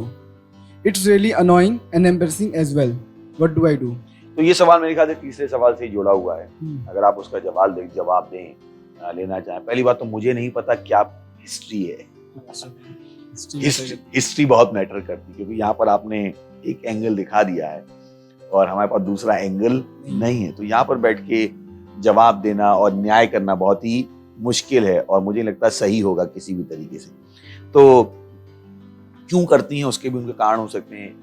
अब पता नहीं, मम्मी का भी अपना एक पास्ट है, मम्मी के साथ पता नहीं क्या हुआ हो, या मम्मी ने पता नहीं कौन कौन सी कहानियां सुन रखी हो। ये सारे फैक्टर होते हैं जो लोगों के चुनावों को कंट्रोल करने की कोशिश करते हैं। जैसे मेरे पापा ने बहुत ज्यादा पढ़ाई नहीं की, तो वो हमेशा कहते थे पढ़ाई करो, और थैंक गॉड मम्मी पढ़ी लिखी थी तो वो और पढ़ाई के लिए पुश करती थी। पर बहुत से माँ बापों के लिए पढ़ाई जरूरी नहीं होती, वो बच्चों को सब्जी बेचने के लिए लगा देते, बोले तुम सब्जी बेचो, माँ बाप की सहायता करो। तो माँ बाप का बहुत इन्फ्लुएंस होता है कि उनके ऊपर क्या इन्फ्लुएंस रहा, तो उसको जानने की कोशिश कीजिए। क्या पता कुछ ऐसी घटनाएं हुई हो उनके साथ या उनके परिवार में जिसकी वजह से उनका बिहेवियर ऐसा है। हमने बहुत बार कहा है कि आपको दूसरे एंगल भी देखने पड़ेंगे। और जब आप कहते हो कि मैं बड़ी हो गई हूँ, मैं सब कुछ समझती हूँ, तो माँ बाप को भी समझना शुरू कर दो यार। दोस्तों को क्यों समझते रहते हो, उनको भी समझना शुरू करो। उनकी भी अपनी एक लाइफ है, वो भी एक जिंदगी से आए हैं, उनका भी एक माइंडसेट तैयार हो चुका है। तो कम्युनिकेशन बहुत जरूरी है कि मम्मी ऐसा क्यों करती हो आप। मैं कह रहा बातचीत सबसे अच्छी चीज है जो कहीं ना कहीं टीनेजर्स में और बच्चों में माँ बाप में पूरी तरह से क्या हो चुकी है, खत्म हो चुकी है। मैं चाह ये एक प्लेटफॉर्म है जिससे हम आपको उत्साहित करना चाहेंगे, घर में जाके बातचीत कीजिए।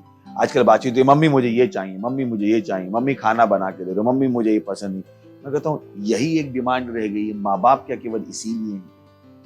तो उनसे बात कर सकते हो यार, मतलब समाधान दे सकते हो। और फिर तो आपकी अपनी जिंदगी है ही, आपको समाधान पसंद आए तो लेना, नहीं आए तो मत लेना, पर उनको एक चांस तो दो। जैसे आप हमें मौका दे रहे हो, मैं बहुत खुश हूँ कि आप हमें मौका देते हैं आपके सवालों का जवाब देने का, पर मैं उससे ज्यादा खुश होऊंगा जब आप अपने माँ बाप को भी मौका दोगे आपके सवालों का जवाब देने का, आपकी जिंदगी में आने का, इंटरफेयर करने का नहीं, आने का, कि वो अपनी बुद्धि आपको दे पाए। आपके माँ बाप हैं, मुझे उसमें कुछ गलत नजर नहीं आता। मुझे विश्वास में आपके सवाल का जवाब दे पाए। आप कुछ कहना सर, यहाँ पे सर जैसे आपने कहा हमारे पास एक एंगल नहीं है, तो मेरे पास यहाँ 2 एंगल हैं, शायद से थोड़ी बहुत हेल्प कर सकते हैं उनके सवाल को समझने में या फिर उनके सवाल को आंसर करने में। सो एंगल ये है कि अगर आप कंपेयर करें इंडियन पेरेंट्स और अदर कंट्रीज के पेरेंट्स को, तो होता है कि एक जो इंडियन पेरेंट्स है वो बहुत ही ज़्यादा प्रोटेक्टिव होते हैं बच्चों को लेकर, कि इससे बात ना करें, मेरी लड़की बिगड़ गई तो क्या होगा। सो इसका तो कुछ तो माइंडसेट बन चुका है अभी इंडियन पेरेंट्स का, इसका हम कुछ कर नहीं सकते। और सेकेंड थिंग ये है कि लड़के क्यों ट्राई करें, मतलब बच्चे क्यों ट्राई करें पेरेंट्स को समझने की, पेरेंट्स क्यों ट्राई करें, पेरेंट्स क्यों ना बच्चों से थोड़ा बात करें, सही कि नहीं? पेरेंट्स क्यों ना बात करें बच्चों से कि क्या तकलीफ है, क्यों ऐसा है, बच्चे क्यों ट्राई करें। तो मैं जवाब देता हूँ कि पहले तो ये हम नहीं मानते हैं कि कंपेयरिंग कभी कभी हो जाती है। कंपैरिजन बहुत गलत होता है कि इंडियन पेरेंट्स ऐसे हैं। मुझे नहीं लगता इंडियन पेरेंट्स ऐसे हैं कि वो नहीं समझना चाहते बच्चों को। और दूसरा है कि बच्चे ही क्यों कोशिश करें, माँ बाप ही क्यों कोशिश करें, क्योंकि सच्चाई ये है कि दोनों को कोशिश करनी पड़ेगी। अगर मोहब्बत से रहना है तो 2 लोगों को कोशिश करनी पड़ेगी। अब यहाँ पे टीनेजर का सवाल प्रोग्राम है, माँ बाप तो देख नहीं रहे, तो मैं किसको जवाब दूँ? मैं किससे बोलूं कोशिश करूं? ऑब्वियसली मेरे पास ऑप्शन क्या है, जो लोग इस प्रोग्राम को देख रहे हैं उन्हीं को मैं बोल सकता हूं कि भाई आप लोग कोशिश करो। तो कोशिश दोनों को करनी है। तो वही है कि मैं क्यों बोलूं, ये तो घमंड हो गया। कहीं ना कहीं माँ बाप हैं तो किसने पहले बोला, किसने बाद में बोला, ये मेरे लिए कोई बहुत बड़ी चीज नहीं है। मैं तो हर एक से बात कर लेता हूँ। किसी का मुंह सूजा होता है, मैं कहता हूँ भाई क्या हो गया, क्योंकि मुझे लगता है क्या फर्क पड़ता है, क्या पता मैं किसी की परेशानी सुलझा दूं। तो ये जो आपने एंगल दिया, मुझे पता आपने अपनी उम्र के हिसाब से दिया कि माँ बाप क्यों नहीं कोशिश कर सकते। सही है, मैं कहता हूँ बच्चे क्यों नहीं कोशिश कर। ये तो ही होगा कि आप अपनी बॉल उनके कोर्ट में फेंक दो, वो बॉल ड्रागे तो समाधान कहीं से आएगा। तो किसी को तो बुद्धिमान होना पड़ेगा। सही जवाब दे पाएगा क्या? अगला सर, इसमें मैं कहना चाहूँगा, मतलब अभी चलो ये पहले नहीं पता था कि बच्चे मतलब हम कोशिश कर सकते हैं, तो अभी मेरा अगला सवाल है कि वो क्या कर सकते हैं, शुरुआत कैसे कर सकते हैं, क्योंकि बहुत बार ऐसे मुझे थैंक यू। परेशानी ये है कि हम ऐसे लगते हैं कि हम बहुत ही भोले हैं। मैं कहता हूँ भाई तुम लोगों ने फोन के लिए सारी कोशिशें की, अपनी बात मनवाने के लिए कोशिशें की, तो मुझे मत बताओ कि आपको अपने माँ बाप से बात करना नहीं आता, मैनिपुलेट। मैं ये मानना नहीं चाहता हूँ यहाँ पे। सही है, मुझे लगता है आगे बहुत सारे सवाल हैं, तो आगे चल सकते। ओके, अच्छा अगला सवाल आपका है। सो अगला सवाल है, the new testament talks about prosperity being the divine right of every born again Christian. Then how come that was not the case with most of the disciples and Christian missionaries during their ministry? तो पहली बात तो prosperity का जो concept है वो ही गलत है। प्रॉस्पेरिटी का मतलब कहीं से कहीं तक ये नहीं है कि आपके पास बहुत सारा पैसा हो। प्रॉस्पेरिटी का जो बिब्लिकल डेफिनेशन है वो है ability to cause change with money और विदाउट मनी। तो प्रॉस्पेरिटी गॉस्पेल की जब आप लोग बात करते हैं तो मुझे लगता है पैसा नहीं, प्रॉस्पेरिटी का वो मतलब ही नहीं है। समृद्धि का मतलब है एक योग्यता, समृद्धि एक योग्यता है, और गरीबी क्या है? अयोग्यता है। सही, अमीरी योग्यता है कि आप अपनी सहायता कर सकते हो, और गरीबी हम कहते हैं अयोग्यता कि आपको लगता है आप अपनी सहायता नहीं कर सकते। तो पहले तो प्रॉस्पेरिटी को ढंग से समझ लो। तो जब आपने कहा कि वो गरीब थे, मुझे नहीं लगता वो गरीब थे क्योंकि जो वो करना चाहते थे उन्होंने किया, तो मुझे नहीं लगता वो गरीब थे, क्योंकि प्रॉस्पेरिटी का मतलब ही लोगों को नहीं पता। शायद मुझे नहीं पता आपको पता था कि नहीं पता था, पर प्रॉस्पेरिटी का मतलब है योग्यता, बदलावों को लाने की योग्यता। वो आदमी गरीब है जिसको लगता है कि वो अपनी सहायता नहीं कर सकता। तो प्रॉस्पेरिटी मुझे नहीं लगता कोई भी मिशनरी ये सोच के आया था। सोच के देखिए, मैं तो कहता हूँ बहुत समृद्ध थे वो, बिना पैसे की भी वो काम करना शुरू कर दिया जो वो करना चाहते थे। लोगों ने अपने करियर छोड़ दिए। मैं भी एक मिशनरी कह सकते हैं, मैंने भी अपनी लाइफ अपना करियर छोड़ दिया ये सब करने के लिए, और मेरे घर वालों ने कहा मैं पागल हूँ। तो ये तो प्रॉस्पेरिटी वही है कि आपको पता है कि मैं सब कुछ कर सकता हूँ, और आप पैसे के साथ और बिना पैसे के भी उसको करके दिखा दो। तो प्रॉस्पेरिटी को मुझे लगता है ढंग से समझने की जरूरत है। सही। अगला सवाल। Thank you sir. तो अगला सवाल काफ़ी इंटरेस्टिंग है, मेरे मन में भी था, किसी ने पूछा भी है, तो काफ़ी अच्छा सवाल है ये। तो सवाल कुछ ऐसे है, is there a possibility of existence of another world in this universe with people in it just like us and our world? If yes, did Jesus die for them too? No, ये सवाल बहुत ही interesting है, because कहीं पर तो हम बात करते हैं कि इस दुनिया के बाहर एक दुनिया है, और फिर हम जब कहते हैं स्वर्ग है तो कहते हैं स्वर्ग नहीं। मैं कहता हूँ भाई पहले डिसाइड तो कर लो चाहते हैं, पॉइंट है कि नहीं। तो हम तो खुद ही कहते हैं स्वर्ग है, तो हमसे पूछते हो क्या पॉसिबिलिटी है? हमें तो पता है पॉसिबिलिटी नहीं, हमें पता है स्वर्ग है। और मुझे पता है क्या सवाल पूछने की कोशिश कर रहे हैं कि बात करें दूसरे प्लेनेट की, एलियंस की। मैं कहता हूँ पहले तो स्वर्ग ही मान लो, स्वर्ग है, नर्क है, क्योंकि बहुत से लोग कहते हैं स्वर्ग नहीं है, नर्क नहीं है, मतलब जो है वो नहीं मानना चाहते। खैर, पर सवाल तो वापस आ जाता हूँ मैं, मुझे पता है क्या पूछने की वो कोशिश कर रहे हैं, मैं बाल की खाल निकाल रहा हूँ, पर मुझे पता है क्या पूछने की कोशिश कर रहे हैं। Yes, there is a possibility. हाँ, एक संभावना है, क्योंकि बहुत सी जगह पर जीवन के लक्षण देखे गए, पर उसके साथ पॉसिबिलिटी ही है, अभी तक कुछ श्योर शॉट नहीं है। बस स्वर्ग है इसकी गारंटी है, नर्क है इसकी गारंटी है, इस जीवन के बाद भी एक जीवन है इसकी एक गारंटी है, उस पर भी ध्यान दीजिए। सही, थैंक यू। अगला सवाल। अगला सवाल है कि इन्हें बड़ा आदमी बनना है और अपने माँ बाप की मदद करना है, और ये पूछ रहे हैं कि मैं ऐसा क्या करूं कि मैं एक सफल व्यक्ति बन जाऊं। यानी मैं जल्दी अमीर बन जाऊं। ये है ना, लोगों का मतलब यही होता है कि मैं क्या बन जाऊं, जल्दी अमीर बन जाऊं। मैंने फिर वही कहा कि अमीरी और गरीबी को आपको देखना पड़ेगा। अमीर वो नहीं है जिसके पास पैसा है, अमीर वो है जिसके पास चीजों को बदलने की योग्यता है। तो पहली बात तो अपने आप को मानसिकता बदलनी पड़ेगी कि मैं सहायता तभी कर सकता हूं जब मेरे साथ पास बहुत सारा पैसा हो। नहीं, तो जब आपको सफल बनना है तो आपको सफलता को अपने अंदर निवेश करना पड़ेगा। सफलता आत्मा की है, सफलता का दुनिया के कारकों से कोई लेना देना नहीं है। मत सोचिए घर होना ही एक सफलता है। मैं ऐसे बहुत सारे लोगों को जानता हूं जो बहुत बड़े घर में अकेले हैं, और बहुत सारे केसेस हम ऐसे सुनते भी रहते हैं। तो सफलता को कहीं से कहीं तक वो मत मान लीजिएगा जो आप पिक्चर में देखते हैं कि जल्दी सफल होना है। बाइबल कहती है जो जल्दी अमीर बनना चाहेगा वो निर्दोष नहीं ठहरेगा। पहली बात तो सफलता का कोई शॉर्टकट नहीं कि आपने आज उंगली घुमाई और कल अमीर हो गए। पहले तो सपने से बाहर निकल आइए, ऐसा किसी के साथ नहीं हुआ। मैं फिर से कह रहा हूं, ऐसा किसी के साथ नहीं हुआ, और अगर हुआ भी है, कौन बनेगा करोड़पति में बैठ के उसकी परसेंटेज कितनी है? मैं कहता हूं भारत की जनसंख्या 130 करोड़ है, कितने लोग कौन बनेगा करोड़पति में करोड़पति बने? 10, 20, 50, 100, कितना परसेंटेज है? तो उसमें निकल जाइए, प्रोसेस पे ध्यान दीजिए, सही कामों को करना, सही कामों को जानिए, सही कामों को करना शुरू कीजिए, अपने दिमाग को विकसित कीजिए, अपने अंदर निवेश कीजिए। जल्दी अमीर बनना, मेरे पास कोई फॉर्मूला ऐसा नहीं है, और मुझे पता है बाइबल कहती है जो जल्दी अमीर होना चाहेगा वो निर्दोष नहीं ठहरेगा। जैसे बहुत से लोग होते हैं जल्दी अमीर बनने के लिए पता नहीं क्या क्या करते हैं, गलत काम करते हैं। परमेश्वर ने हमें वो जीवन नहीं दिया है। सही है, और सच्चाई है कि आप अमीर हो, अगर यीशु मसीह आपका प्रभु है तो सारी दुनिया ऑलरेडी आपकी है। तो ये आपके ऊपर आप कितना विश्वास कर सकते हैं। बाइबल कहती है जो विश्वास करता है उसके लिए सब कुछ संभव है। तो इनफैक्ट आपको अपने विश्वास को बढ़ाने की जरूरत है। ओके, अगला सवाल। सर, तो अगला सवाल है, सर मेरा सवाल है कि लोग कहते हैं आपदा में अवसर ढूंढो, पर क्या यह सही है? मेरे हिसाब से ये जो सवाल है आपदा में अवसर ढूंढो, ये कहीं ना कहीं से बहुत नकारात्मक मानसिकता है।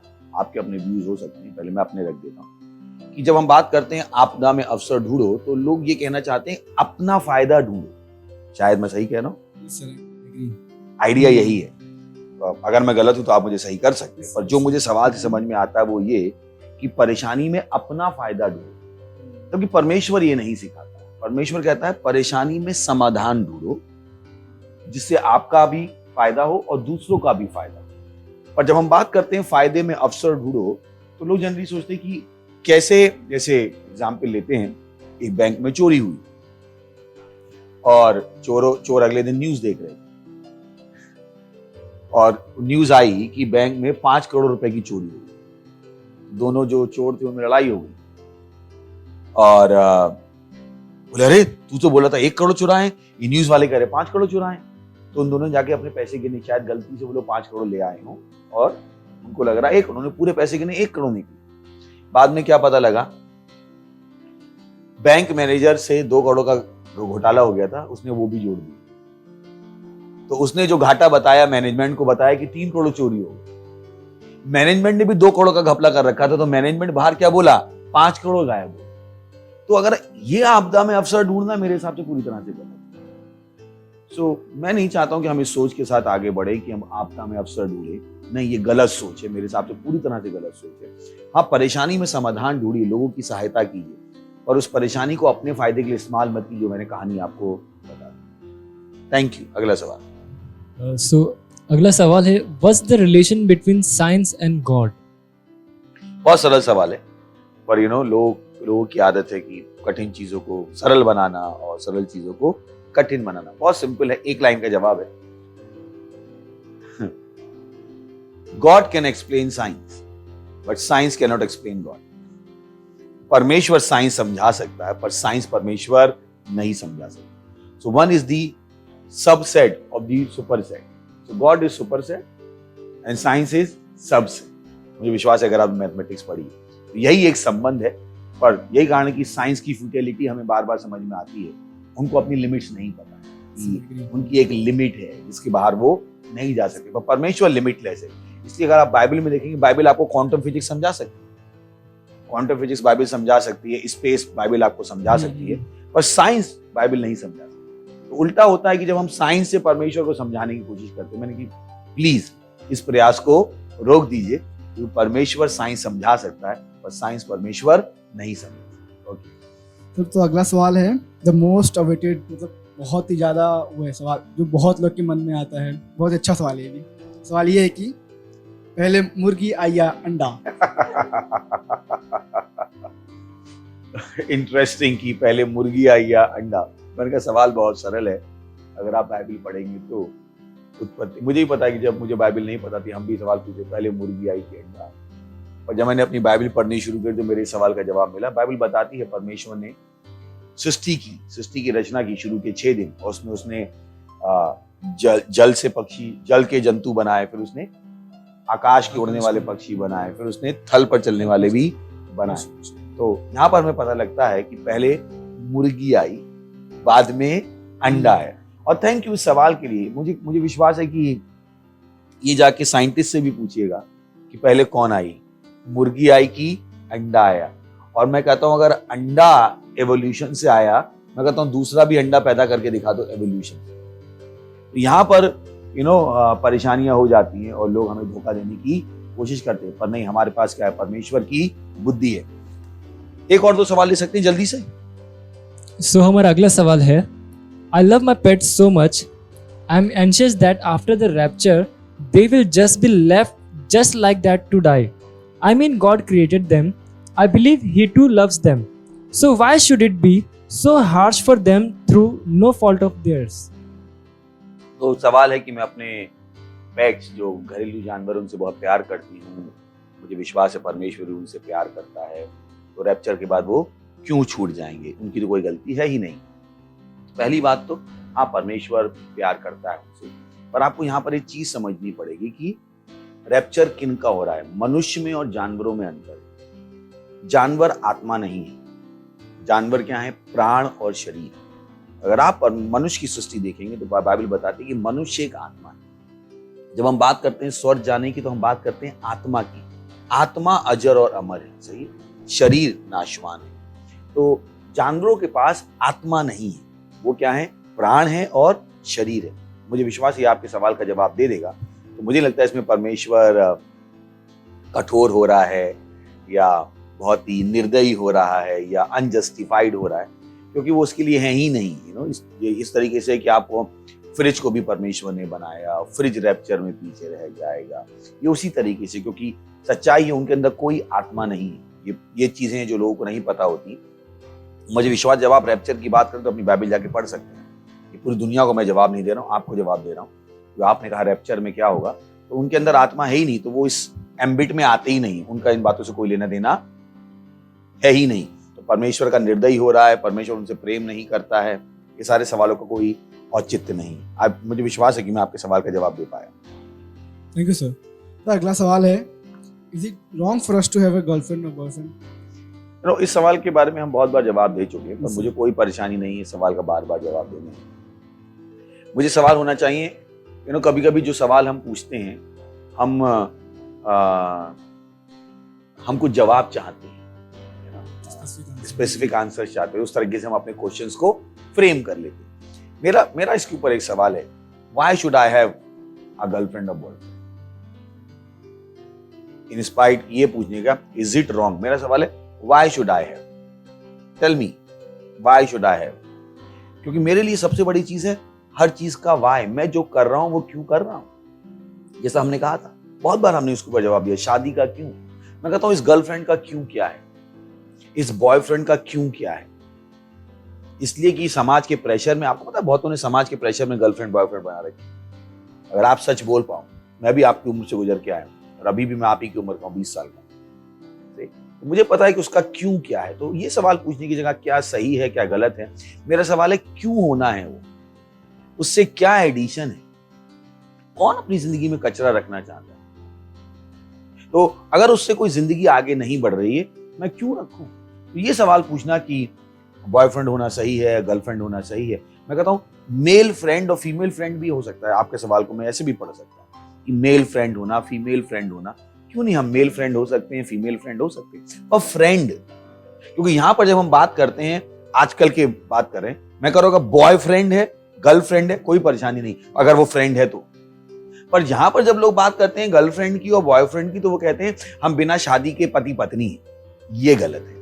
मुझे विश्वास है कि मैं बिल्ली के गले में घंटी बांध रहा हूं। तो अगर आप मुझसे पूछ रहे हो, बॉयफ्रेंड मेल फ्रेंड में कोई परेशानी नहीं है, गर्लफ्रेंड फीमेल फ्रेंड में कोई परेशानी नहीं है, मेरी पत्नी मेरी गर्लफ्रेंड है, मेरी मम्मी भी मेरी गर्लफ्रेंड है, वो एक फीमेल फ्रेंड है, सही ना, मेरे पापा मेरे बॉयफ्रेंड है, क्योंकि वो क्या है, एक मनुष्य है, तो कोई गलती नहीं है। पर जब आप कहना चाहते हो कि गर्लफ्रेंड का मतलब है हम बिना शादी के पति पत्नी, सब कुछ गलत है। और बिना शादी के हम बॉयफ्रेंड गर्लफ्रेंड, बिल्कुल गलत है। कि जो आपको शादी के बाद करना चाहिए, आपने सब कुछ कर रखा है, एक्सपेरिमेंट कर रखे हैं, सब कुछ कर रखा है, आपको उसके लिए चाहिए, अपनी फ्रस्ट्रेशन निकालने को चाहिए। क्योंकि जहां तक मुझे सवाल लगता है, सवाल का ये मतलब है ना, तो मुझे मत घुमाइएगा ना, मैं चाहता हूं कि आप घूमें, क्योंकि यहाँ पे आजकल के कुछ भाषाएं बदल गई। गर्लफ्रेंड का मतलब ही है जिसके साथ मैं शादी किए बिना सोता हूं, तो वो गलत। मुझे विश्वास है मैं जवाब दे पाया। कुछ कहना चाहेंगे इसमें? मैंने शायद थोड़ा सा टफ दे दिया जवाब, पर क्या सही कह रहा हूँ? सही है, सच्चाई है, वो जो ट्रूथ है हमेशा सॉफ्ट नहीं, कभी तो हार्श उसको होना ही है। तो रियलिटी यही है कि आपको एक्सेप्ट करना पड़ेगा। गर्लफ्रेंड का उनका मतलब ही यही है कि ये लड़की जिसके साथ मैं बिना शादी किए बस अपने शरीर की जरूरतों के लिए क्या कर रहा हूँ संबंध में, पूरा गलत है। वैसे ही लड़का है जिसके शारीरिक संबंधों के लिए हूं मैं, पूरी तरीके से गलत। क्योंकि सच्चाई है कि जब आप दो लोग सो लेते हो, वो आत्मा का मिलन होता है, आत्मा का मिलन होता है। जब आपने 50 लोगों के साथ सो चुके हो, उन सब का चरित्र आपके अंदर आ चुका है। मुझे पता है मैं क्या कह रहा हूँ। आप गलत लोगों के साथ सो, उनका चरित्र आपके अंदर आ चुका हो। मुझे पता है मैं क्या कह रहा हूँ। ये दुनिया बात आपको नहीं बताई, मुझे लगता है शरीर ही तो है, शरीर नहीं। जब आप संभोग करते हो, एक आत्मिक प्रक्रिया है, उसमें आत्मिक चरित्रों का आदान प्रदान होता है। यही कारण है कि परमेश्वर हमसे नहीं कहता कि हम हर एक के साथ सोते थे, क्योंकि वहां पर हमारी आत्मा दूषित होनी शुरू हो जाती है। आत्मा में ट्रांसफर, आदान प्रदान शुरू होता है। बहुतों को ये नहीं पता, तो क्योंकि दुनिया आपको ये नहीं बताएगी, दुनिया आपको धोखे में रखना चाहेगी। तो अगर गर्लफ्रेंड से आपका वो मतलब है, पूरा गलत है, पर गर्लफ्रेंड से आपका मेरा वाला मतलब है, तो पूरा सही है। सही है। So thank you very much. यहाँ पर हम इससे ज्यादा सवाल नहीं ले पाएंगे, वैसे भी लगता है लंबा हो गया प्रोग्राम। और बहुत बहुत शुक्रिया आपके सवालों के लिए। अगर आप संतुष्ट नहीं, अपने सवाल हमें भेज सकते हैं, और जैसा हमने कहा हमारे साथ क्या बन जाइए, एक टीन एम्बेसडर बन जाइए, अपने दोस्तों तक इसको लेकर जाइए। और संतुष्ट नहीं है, और कोई परेशानी है जो आप प्राइवेटली डिस्कस करना चाहते हैं, आप नहीं चाहते हैं आपका सवाल हम इस प्लेटफॉर्म पर लाएं, हम उसके लिए भी ओपन हैं। इससे पहले कि मैं जाऊं, मैं आपके लिए प्रार्थना करता हूं। प्रभु, हम प्रार्थना करता हूं हर व्यक्ति के लिए, हर टीनेजर के लिए, हर यूथ के लिए जो इस प्रोग्राम को देख रहा है, वो उस बुद्धि को स्वीकार पा रहा है यीशु मसीह के नाम। इस बुद्धि के द्वारा वो उस बुद्धि को इस्तेमाल कर पा रहा है यीशु मसीह के नाम। धन्यवाद देते, ये बुराई से बचे हुए, और इस प्रार्थना को यीशु मसीह के नाम में मांगते हैं, आमीन। Thank you very much. इंतजार रहेगा आपके सवालों का, और आपसे मुलाकात होगी अगले संडे के लिए। तब तक गॉड ब्लेस यू।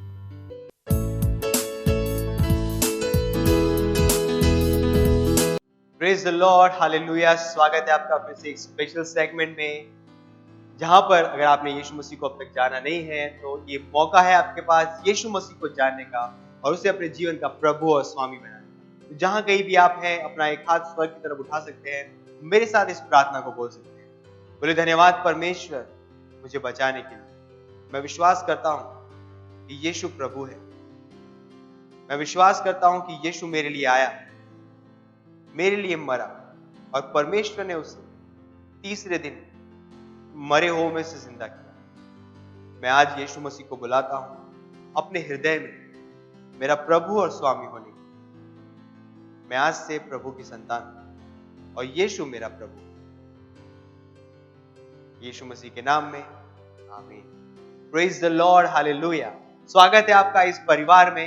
आज से आप इस परिवार का हिस्सा है जिसमें यीशु मसीह है, यानी कि हर रोज आप आनंद, उत्साह, आशा का जीवन जी सकते। आपके जीवन में कभी निराशा का स्थान नहीं होगा, क्योंकि आपके जीवन में यीशु मसीह का नाम है। Praise the Lord. और आज से पवित्र आत्मा की सामर्थ भी आपके साथ काम करेगी। Hallelujah, hallelujah. तो आपके लिए मैं प्रार्थना करना चाहता हूँ। धन्यवाद परमेश्वर, मैं उन्हें आशीष देता हूँ आपके अनुग्रह के द्वारा, आपके आत्मा के द्वारा। परमेश्वर वो आशीषित है परमेश्वर आपके वचनों के द्वारा। परमेश्वर वो बुद्धि और ज्ञान और समझ में, आपके वचनों के ज्ञान में, मसीह यीशु मसीह की समझ में आगे बढ़ते जाएंगे यीशु मसीह के नाम में। जब तक उस रैप्चर का दिन नहीं आता, तब तक वो मसीह में बने रहेंगे यीशु मसीह के नाम में। इस प्रार्थना को मैं प्रभु यीशु के नाम में करता हूँ, प्रेज द लॉर्ड। हमारी डिटेल्स हमारी स्क्रीन के ऊपर है। मेक श्योर कि आप हमें फोन करके बता रहे हैं कि आज आपने अपना जीवन यीशु मसीह को दिया, ताकि हम आपको एक पुस्तक भेजना चाहते हैं जो आपकी सहायता करेगी यीशु मसीह को और जानने में और अपनी विश्वास की यात्रा में आगे बढ़ने। Praise the Lord. मुझे विश्वास है कि आपने इस प्रोग्राम का पूरा आनंद लिया है।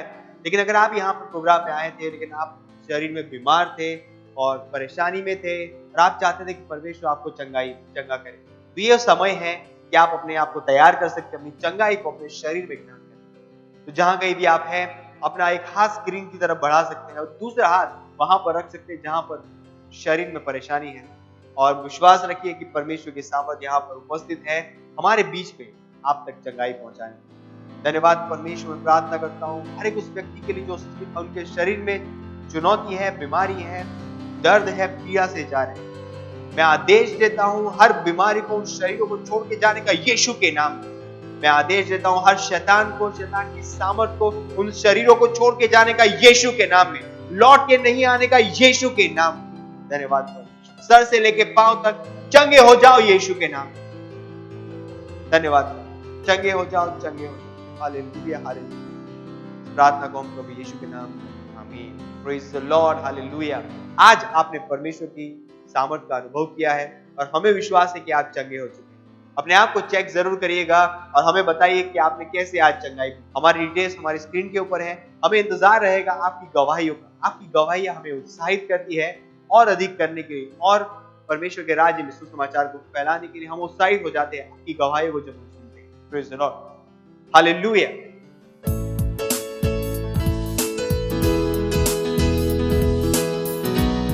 ये समय है अपनी भेंट, अपने दशमांश, अपनी पार्टनरशिप परमेश्वर के घर में लाने का, और हम स्वागत करेंगे हमारी क्वायर टीम का जो परमेश्वर की आराधना में हमारी सहायता करे। हमारी डिटेल्स हमारी स्क्रीन के ऊपर है जिस पर आप अपनी भेंट, अपनी दशमांश में भेज सकते हैं। Thank you, God bless.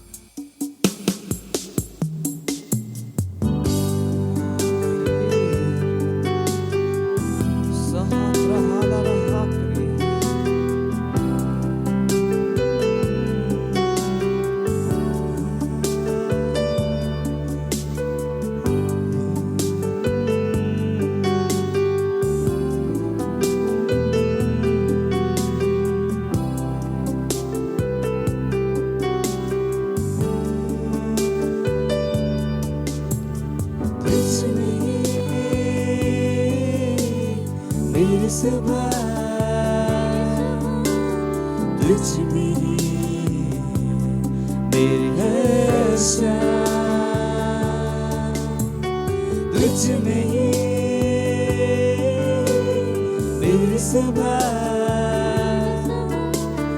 तुझ में ही मेरी आशा, तुझ में ही मेरी सुबह, तुझ में ही हर शाम, तुझसे ही करता शुरू है कोई काम। शुक्रिया करता हूँ मैं लेके तेरा नाम, आदर और धन्यवाद आज तेरे नाम। शुक्रिया शुक्रिया शुक्रिया शुक्रिया शुक्रिया तेरा, शुक्रिया शुक्रिया शुक्रिया शुक्रिया शुक्रिया यीशु तेरा। क्या नहीं दिया तूने, सब कुछ पाया मैंने, कहता हूँ दिल से शुक्रिया। क्या नहीं दिया, क्या नहीं दिया तूने, सब कुछ पाया, सब कुछ पाया मैंने, पूरे दिल से कहता हूँ दिल से शुक्रिया।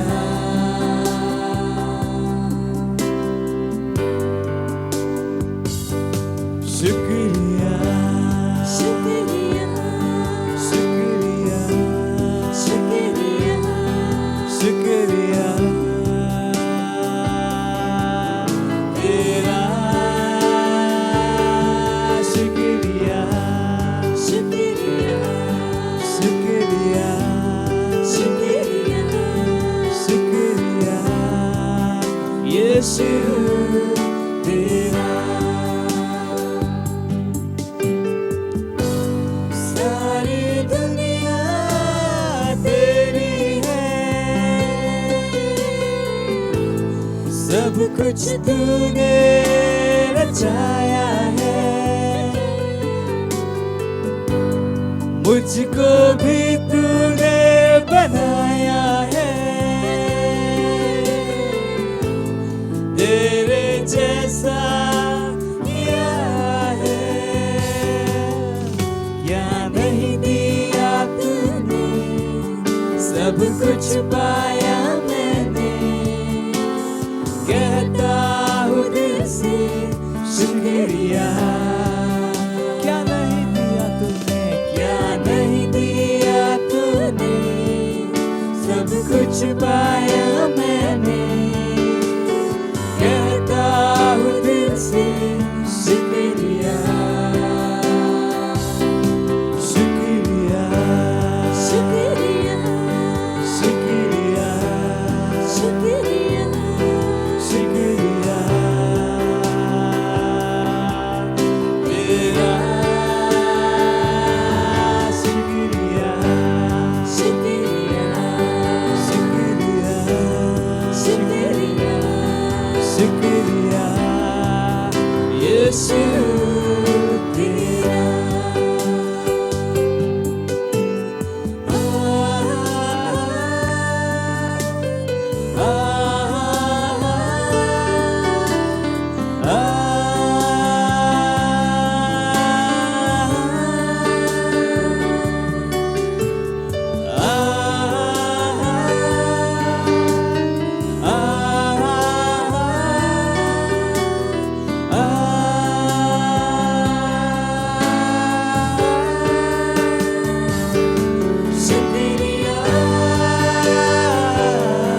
शुक्रिया शुक्रिया तेरा, शुक्रिया शुक्रिया शुक्रिया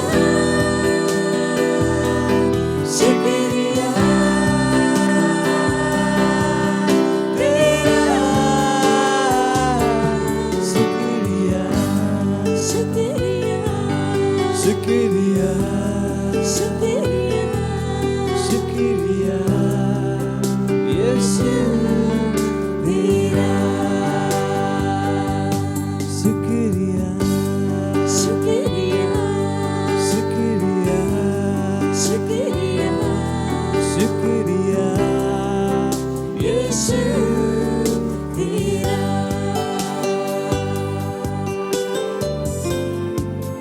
Hallelujah. Praise the Lord. आइए प्रार्थना करते हैं हमारी भेंट के ऊपर। धन्यवाद परमेश्वर इन भेंटों को लाने का अवसर देने के लिए। भेंट आपकी आत्मा के द्वारा लोग नाप कर दबा कर उभरता हो हमारी गोदों में डाल। हम विश्व की अर्थव्यवस्था के ऊपर अब परमेश्वर इस भेंट के द्वारा आपका राज्य तेजी से आगे बढ़ रहा है और राज्य की हर जरूरतों को ये पूरा कर रहा है यीशु मसीह के नाम में। धन्यवाद परमेश्वर। इस प्रार्थना को हम प्रभु यीशु मसीह के नाम में करते हैं। आमीन। Praise the Lord. ये समय है अनाउंसमेंट का, सबसे इंपॉर्टेंट समय। ध्यान से सुनिएगा। हमारा ये टीनेजर प्रोग्राम स्पेशल प्रोग्राम है, एक यूनिक प्रोग्राम है जो टीनेजर के दिमाग को वाकई में अनलॉक करता है। यानी कि अगर आपके पास सवाल है तो आप सवाल हमें पूछ सकते हैं, हमें लिख सकते हैं, हमें फोन करके पूछ सकते हैं। अपने सवालों को भेजना बंद मत करिए, अपने सवालों को लगातार भेजते रहिए और हम परमेश्वर के वचन के द्वारा, परमेश्वर की बुद्धि के द्वारा सही सचोट उत्तर आप तक पहुंचाएंगे। Praise the Lord. अगर आपके पास सवाल है तो अपने तक सीमित मत रखिए। परमेश्वर अगर वचन में उसका उत्तर है तो आप तक जरूर पहुंचेगा। Praise the Lord. अगर आपके पास कोई टैलेंट है बताने के लिए तो हमसे शेयर कर सकते हैं। अगर आपके पास गवाही है, आपके पास फीडबैक है इस मीटिंग का, तो भी हमें आप फोन कर सकते हैं, अपने वीडियो रिकॉर्ड करके हम भेज सकते हैं। हमें बहुत उत्साह होगा, बहुत खुशी होगी आपके फीडबैक को सुनकर। Praise the Lord. हालेलुया। भूलिए मत इस प्रोग्राम को शेयर करना, सब्सक्राइब करना हमारे चैनल को यूट्यूब माध्यम के द्वारा, फेसबुक, इंस्टाग्राम, इन माध्यम पे ये प्रोग्राम आप देख सकते हैं, अपने दोस्तों तक शेयर कर सकते हैं। जैसे ही आपके पास प्रश्नों के उत्तर आए हैं, अपने तक सीमित मत रखिए। इस प्रोग्राम को उनके साथ शेयर करें ताकि उनके पास भी ये सही समझ और ज्ञान पहुंचे। Praise the Lord. इसके अलावा हमारे और भी ऑनलाइन चर्चेस हैं, अलग अलग भाषाओं में, कुल मिला के 19 भाषाओं में चर्चेस है। इसके अलावा एक चिल्ड्रन चर्च भी है, साथ में ये teenager church. Praise the Lord. इसके अलावा हमारी टीवो हर रोज वास्तविकता संग्रह की जो हमारी टीवो है वो हर रोज आती है। टीनेजर के लिए बनी हुई पुस्तक है, हर रोज परमेश्वर के तरोताजा करने वाले संदेश के साथ आती है।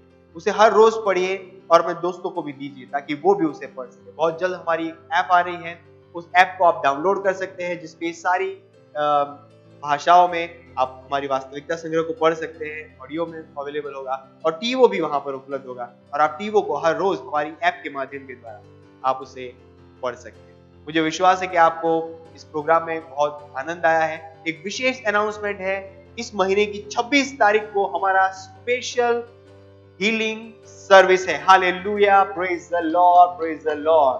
हालेलुया। तैयार करिए अपने आप को इस स्पेशल दिन के लिए। अपने दोस्तों को बताइए, अभी से बताना शुरू कर दीजिए, उन्हें रजिस्टर करना शुरू कर दीजिए हमारे साथ, क्योंकि इस मीटिंग के द्वारा बहुत सारे महान चीजें होने वाली है। लोगों के जीवन बदलने वाले, बहुत से लोग जो निराशा में जा चुके हैं, परमेश्वर की आशा उन तक पहुंचने वाली है इस मीटिंग के द्वारा। परमेश्वर की दैवीय सामर्थ उनके घरों तक, उनकी जगहों तक जहां वो है वहां तक पहुंचने वाली है। Praise the Lord. तो तैयारी करें, जैसे हम तैयारी कर रहे हैं आत्मा में, आप भी हमारे साथ जुड़ सकते हैं प्रार्थनाओं में। हम हर रोज सुबह प्रार्थना करते हैं, दोपहर में प्रार्थना करते हैं, रात को प्रार्थना करते हैं। हमें फोन करके बताइए हम क्या आप हमारे साथ प्रार्थना में जुड़ना चाहते हैं ताकि हम आपको सही निर्देशों को दे सके प्रार्थना के विषय। मुझे विश्वास है कि आपने बहुत ही आनंद लिया इस पूरे प्रोग्राम का जो मनोरंजन और ज्ञान से भरा हुआ है। ये समय है आखिरी प्रार्थना करने का। जहां कहीं भी आप हैं अपने हाथों को उठा सकते हैं। धन्यवाद परमेश्वर, धन्यवाद धन्यवाद आपके वचन, बुद्धि और समझ, परमपिता का प्रेम, यीशु मसीह का अनुग्रह और पवित्र आत्मा की सहभागिता हमारे साथ सदा के लिए बनी रहे। यीशु मसीह के नाम में आमीन। Thank you so much and God bless.